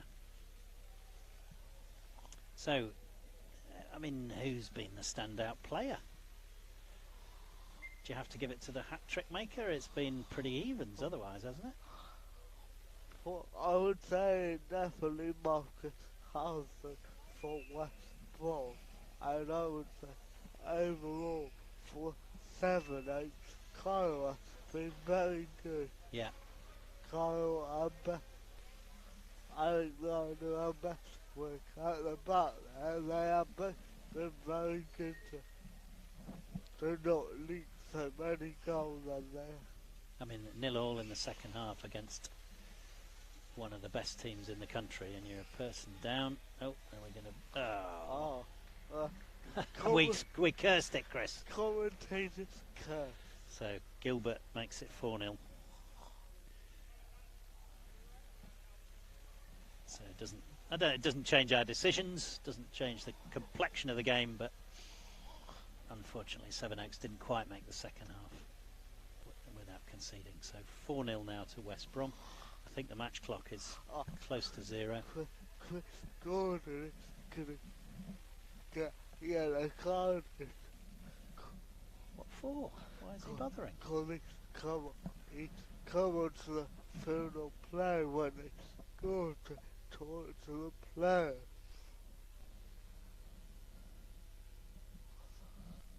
I don't know why, but it would have been nice. For a minute I thought they were going to give him a second yellow. That's a slightly tricky, maybe that, because of course some of the coaches will step onto the court, won't they? Chris, the player manager. There we go, full time. Chris won't be happy with that decision. No. But he's probably going to go over and talk to the ref now at the end of the game. So what would you say, Chris? I mean, an expected result, but Sevenoaks did well there, didn't they? But a very good performance from Sevenoaks. It looks like Chris Gordon is currently arguing this one with the ref. Yeah. But seems to have gotten nowhere. Well, thank you for your company, Chris. Yeah. Do encourage your teammates to come and join you for future games. Thank you. It's been a pleasure. All right. Thank you. Bye. Bye.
Good afternoon and welcome to another game here in Nottingham. It's Aspire versus Leeds Chariots, and I'm joined by West Bromwich Albion Throttle's John Dixon. Yeah, hello, how are you, Charlie?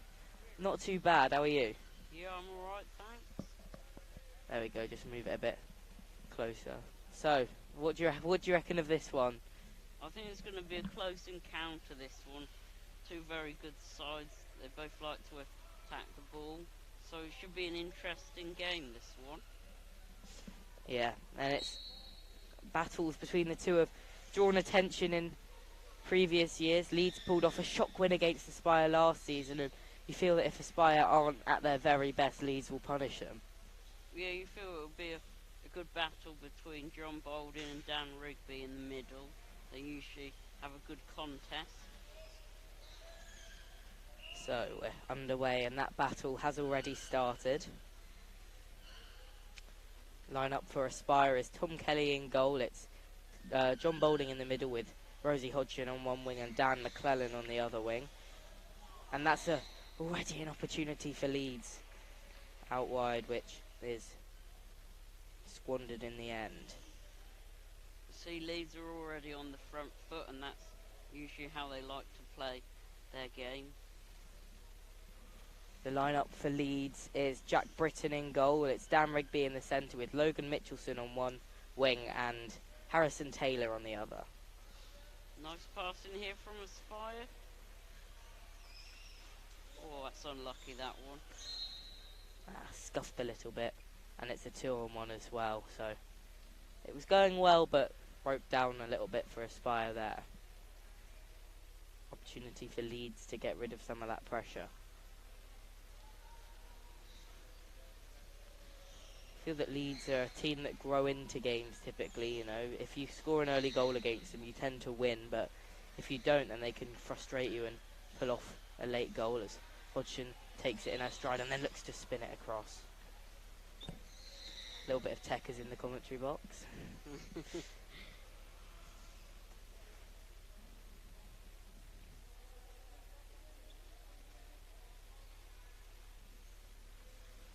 Dan McClellan and Dan Straight Rigby. onto the ball there.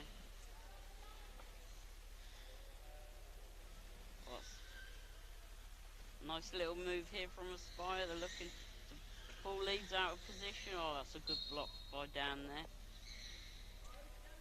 2-on-1 in the favour of Aspire as well. John Boulding shouts good start at his wingers. They've been moving the ball nicely in these opening few minutes. Nice bit of pressure here from Aspire. Oh, that's a good save, that one. Oh, that's close. Inches wide from Boulding. Nothing Hodgson could really do to get in there and poke that home unless she was literally sat on the goalpost. Yeah, it was close, that one, but just not quite there. Dan McClellan steals it again. Referee gestures for Harrison Taylor to go Play away. it back to John Boulding, that always found a little bit of space. And there's Dan again.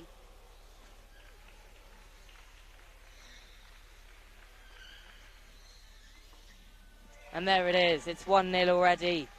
And Rosie Hodgson has scored for Aspire. An early goal, which sets them in a good start. Yes, Aspire have been getting close a number of times here. They're just pressing Leeds back a bit at the moment.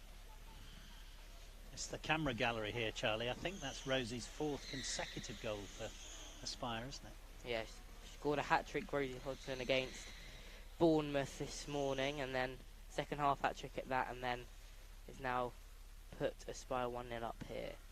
If you're a follower of the able-bodied running football, Arsenal currently 2-0 up against West Ham after just 10 minutes. Here's Hodgson out wide.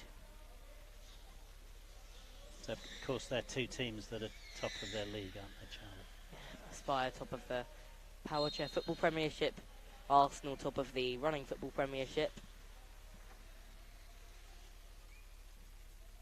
Is Dan Rigby in the centre to try and get his team back in it. Maybe not the start Leeds would have wanted, but they'll be hoping to grow into the game, I should suspect. The first minute wasn't bad from them either. As they started somewhat on the front foot, but Spire have shown their qualities and shown why they're top of the league by this spell of dominance in this game, in these first 5. Yeah, they just managed to get their passing going around the box. It's just difficult to defend when that starts happening.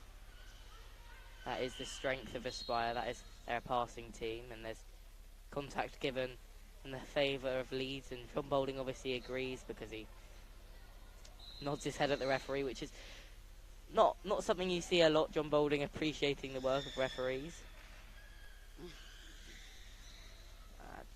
Nearly. Again in the commentary box. That's 2 for 2. Sign me up, Gareth Southgate, if you're watching this. No, that's what I was thinking too, Charlie.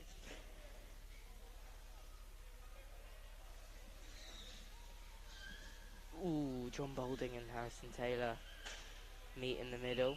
Referee says play on. There was a sound but no Nice contact. pass there. Good block by Dan Rigby there. Contact foul in favour of Aspire. I must say I've not seen this referee before, but he's not been too bad in these opening minutes, which is... No, he's letting the game play, which is good. But Don't want to see refs always blowing up when they don't need to. Boulding. Oh, unlucky.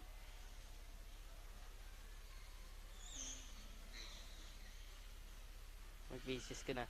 Didn't even need the linesman to position it there. The ball sat perfectly on the sideline.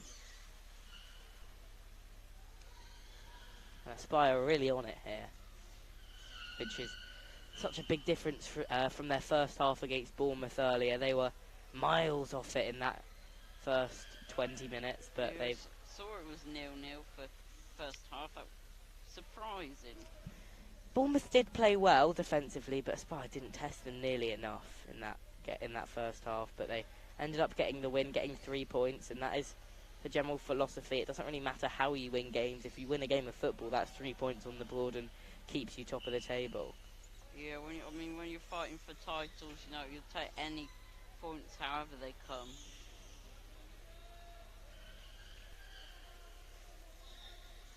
That's a nice Hodgson ball. at the back post.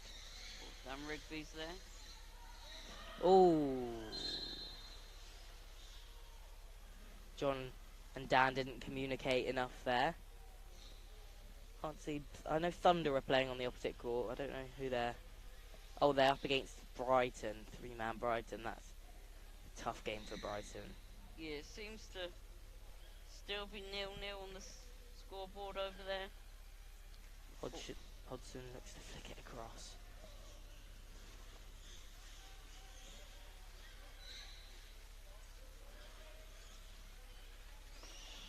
Flicks it towards goal. Leeds. Maybe Leeds can create something here. Tell you what, it's a good game to watch for the neutral because both teams are playing a nice passing style.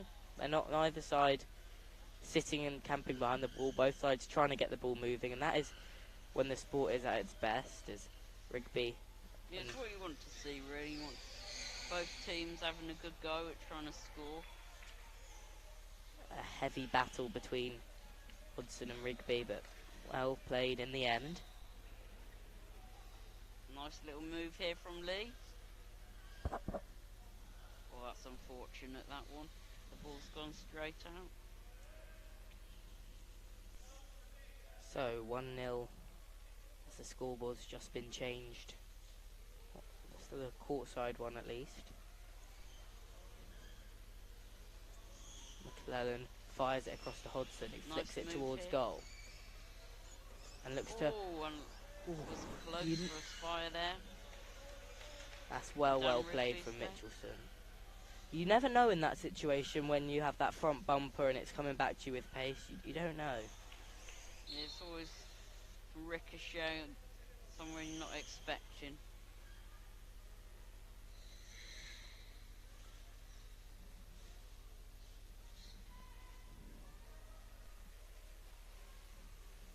So, balls with Aspire in the centre.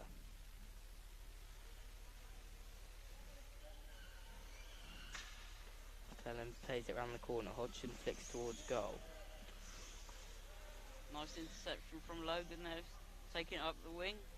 Oh, unlucky. Johnny B was there. Dan McClellan nips in again. Seems a bit relentless, this pressure from Aspire here. And Hodgson. And it's into the commentary box again. Can he make it a hat-trick? He does.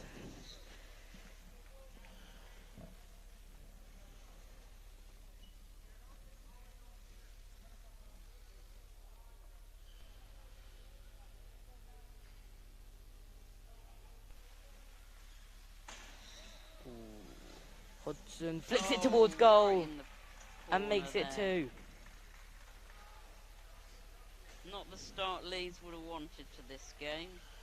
It's a brace from Rosie Hodgson, and that started with Dan picking off that goal kick, pinning them back, and it's 2-0 to Aspire, and they've played well here, and now it's going to be a first change and a good first half shift from Rosie Hodgson on 2 goals, and so no opportunity to get a hat-trick as of yet. That would make it back-to-back hat-tricks in the league if she were to get one, but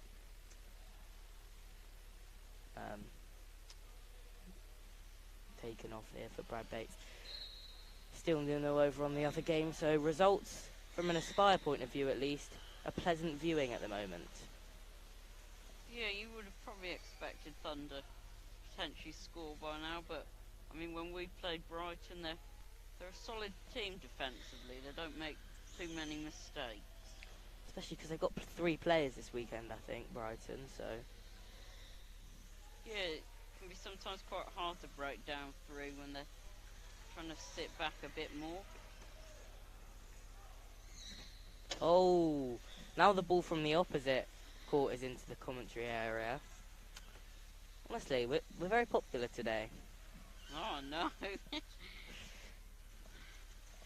So, Boulding flicks it wide. McClellan battling with Rigby. That's half-time over on the other court. Goalless it remains. Here's Logan Mitchelson with an opportunity to shoot. Cleared by Boulding. It's with Bates now who can prepare a spin. That's a nice pass. McClellan tries to tuck it in Nice towards save that by back Jack post. Briston. Good goalkeeping from the Leeds keeper, who will now drive himself forward with it, but it's Boulding that manages to win it back and flick it wide. Boulding, that's a nice ball. Damn Rigby. Can't quite Nice get a stuff hold of here it. from Aspire. Really testing the Leeds defence. It's relentless, and if we're honest, it could be, 3 or 4-0 easily here. Yeah, Leeds haven't really had a sight of goal yet. The Leeds are just struggling to get out of their own half at the moment. McClellan plays it back towards his captain, who then steers it down that side, flicks it, tries to flick it wide, can't quite get the purchase on it that he needs with the side of his bumper, so Rigby can get it clear.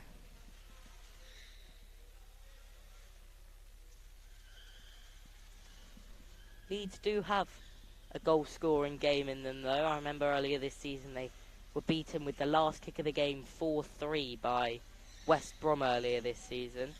So a title challenger for Aspire. That Yeah, they are a team that tend to score, so you maybe at some point would expect maybe Leeds to get a few more chances and test the Aspire goalie potentially. yeah, in the earlier fixture it followed a similar plot line to this. Aspire completely dominant until the final. They went 2-0 up, and then in the final few minutes Leeds pulled one back and then really had them under pressure for the final couple of minutes, but couldn't quite find an equaliser, so that ended 2-1 to Aspire earlier this season, as a 2-1 goes against the Yorkshire club.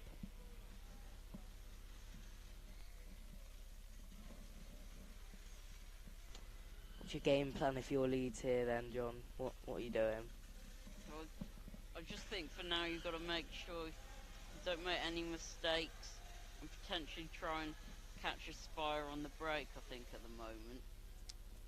Tom Kelly, though, if this game does end like this, it would be a clean sweep. 5 games this weekend, all 5 clean sheets. So that's pretty ideal as a goalkeeper, as far as a goalkeeper is concerned.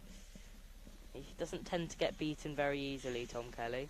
Very robust in between the Aspire goalposts, and that takes an unfortunate deflection off the back of Dan's chair. I don't think he knew a lot about it, and so it'll be a kick in for Leeds deep in their own half.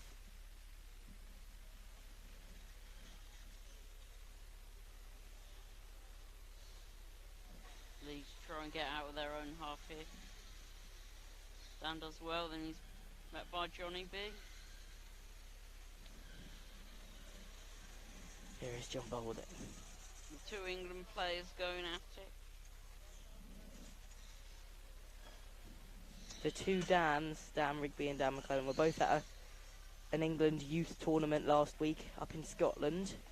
And Dan Rigby taught Dan McClellan how to play chess, and I think the Dans are going to meet in a massive chess battle after this game, but it's more a matter of the football to get out of the way first.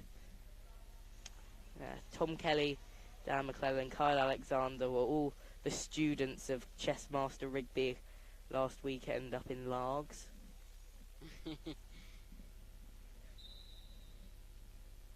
Brad Bates will take a corner. It's in towards Boulding. He pokes it towards goal. Lucky. The back wheel of Britain. The only thing keeping Aspire out. There from Dan. Johnny B to Brad. Oh, just not quite there. Having a good game so far, John and Dan. Brad's come on and shored it up, and Rosie obviously got her goals, and Tom hasn't really been troubled at the back, so it's a good all-round performance from Aspire so far. No, I'm not really sure he's had to make too many touches at all so far. Just really finding their rhythm here, Aspire. It's the first half performance that I'm sure John will be happy with, as his captain and coach. Yeah, you would expect so. It's been a very solid performance by them.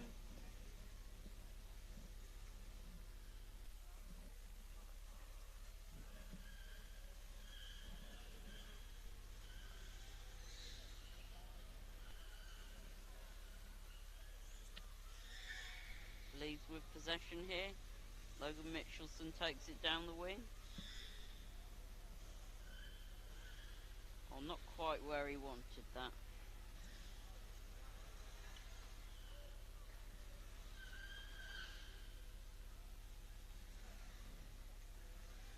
Good passing move here by Aspire.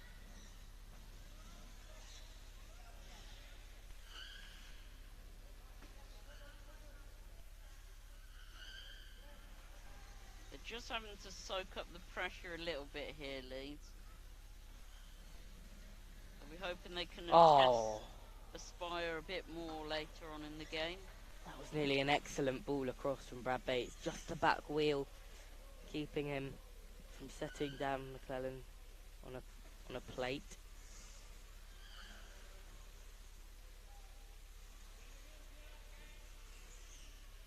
You have to say, after the first half performance against Bournemouth this morning, it's like chalk and cheese Aspire.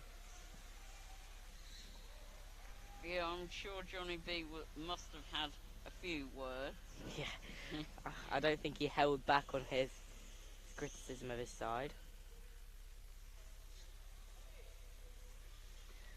As McClellan flicks it in.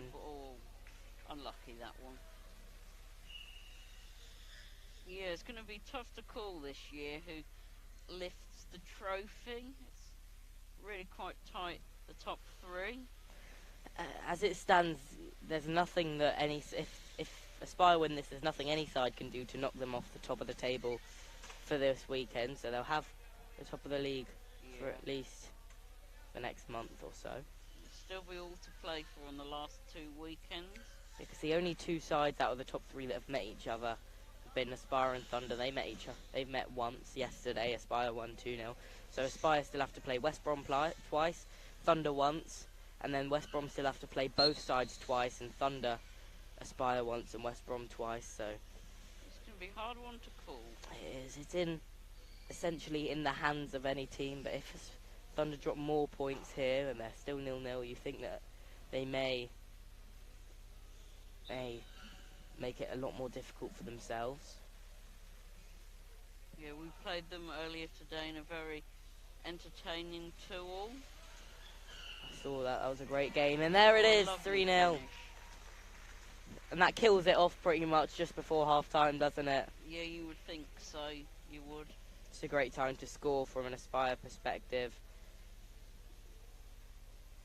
And that will probably be that. You'd think Leeds would have to put on an unbelievable second half showing to score 3, especially against Tom Kelly, who's conceded 0 times all weekend. In fact, in the last 2 Nationals weekend, while he's been on the pitch, Aspire haven't conceded. So you think it's a mountain to climb for Leeds, a half that will make John Boulding very happy with his side. And 3-0 as it stands, still 0-0 over on that court. We'll be right back for the second half in a few minutes.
Well, welcome back. We have just had a short half time with both sides, not a lot to say. And now we're about to get back underway, and it's one change for Aspire. It's Jordan Williams on for Dan McClellan. Leeds will be hoping for an improvement to this half. Definitely. Oh, unlucky that. If you're interested in this title race, it's still 0-0 between Thunder and Brighton. 3-player Brighton on that court B. Leeds have a goal kick. It's Seb Copeland who's come on the wing for Leeds, placing Harrison.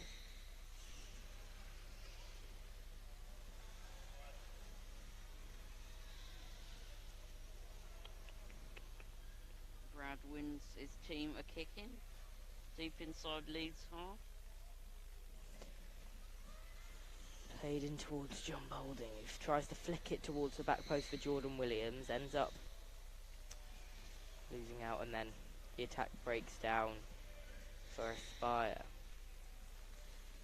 Leeds' game plan, I guess, will just be to go sort of gung-ho with it here, because they need to score 4 to get a win, 3 for a draw, after a dominant first half display from Aspire. But that's good passing from Leeds. Copeland lays it in towards Tom Kelly's goal. He's happy to flick it out. Unlucky from Logan there. You don't wonder if Boulding could have taken it himself there rather than putting the pressure back on his goalkeeper. That is the danger of playing out from the back. It's played into the path of Boulding, who'll just let it run for Brad Bates. That's really good play from Boulding, intelligent Nice football. play here. Brad with a spin. Oh, Dan Rigby's there.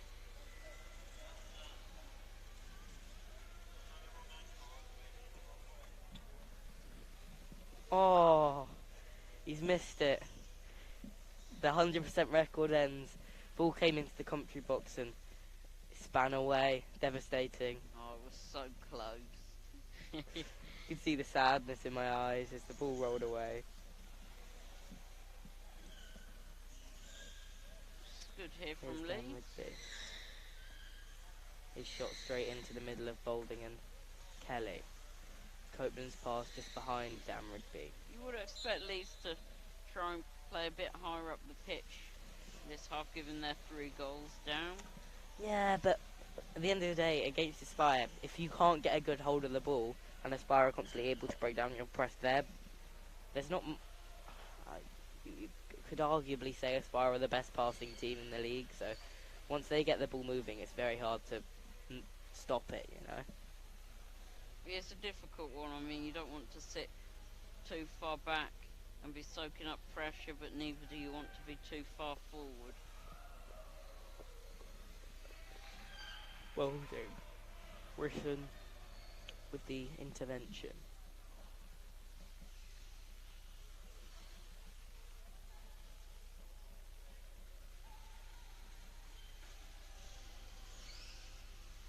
Rigby tries to get it clear. Jordan Williams. I can see on court B next to me, it's still 0-0.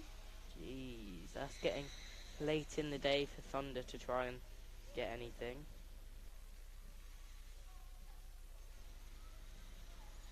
Yeah, 31 minutes, so more than 3/4 of that match Was this gone. better from Leeds here? Is much better. Nice play here. Oh, unlucky from Logan. For the former Northern Thunder player Logan Mitchelson, who was the player that received most of the attention at last season's cup final, made himself a hero in a penalty shootout and did a very memorable interview with BT straight afterwards, as it's come back into the commentary box again, and that's actually perfectly bounced off John Dixon's bumper. Yeah, nice touch from me there. So now it's 3-1. Can we level this up? But it's still 3-0 on the football pitch, the less important scoreline. Here's Logan Mitchelson, who flicked it towards the back post. Oh, unlucky. Missed just by Seb Copeland.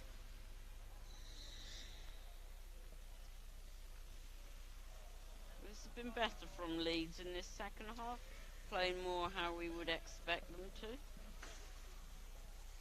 Awkward for Kelly to deal with. But Kelly's driven forward with it, and Boulding just hangs back to allow for his goalkeeper to press forward.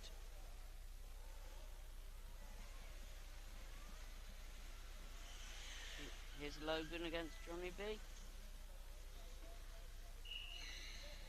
Rigby thrashes a shot forward, but just out, and it's just about a kick in, so not crossing the sideline rather than the goal line.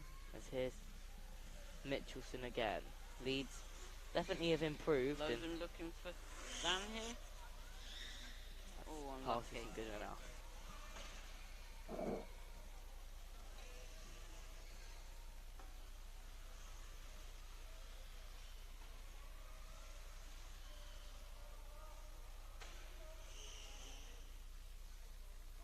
Kick in for Aspire once more.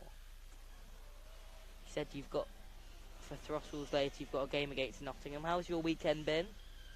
Yeah, we have a decent week, and so far 7 points from 4 games, which is good. I mean, we're a relatively new team together, so it's nice that we're doing quite well. Yeah, it's going to be a difficult game next against Nottingham. They're always a very good defensively solid side. They're quite difficult to break down. You played your part in the title race this morning as well, with a 2-2 draw against Thunder, didn't you? Yeah, it was a very exciting game, that one.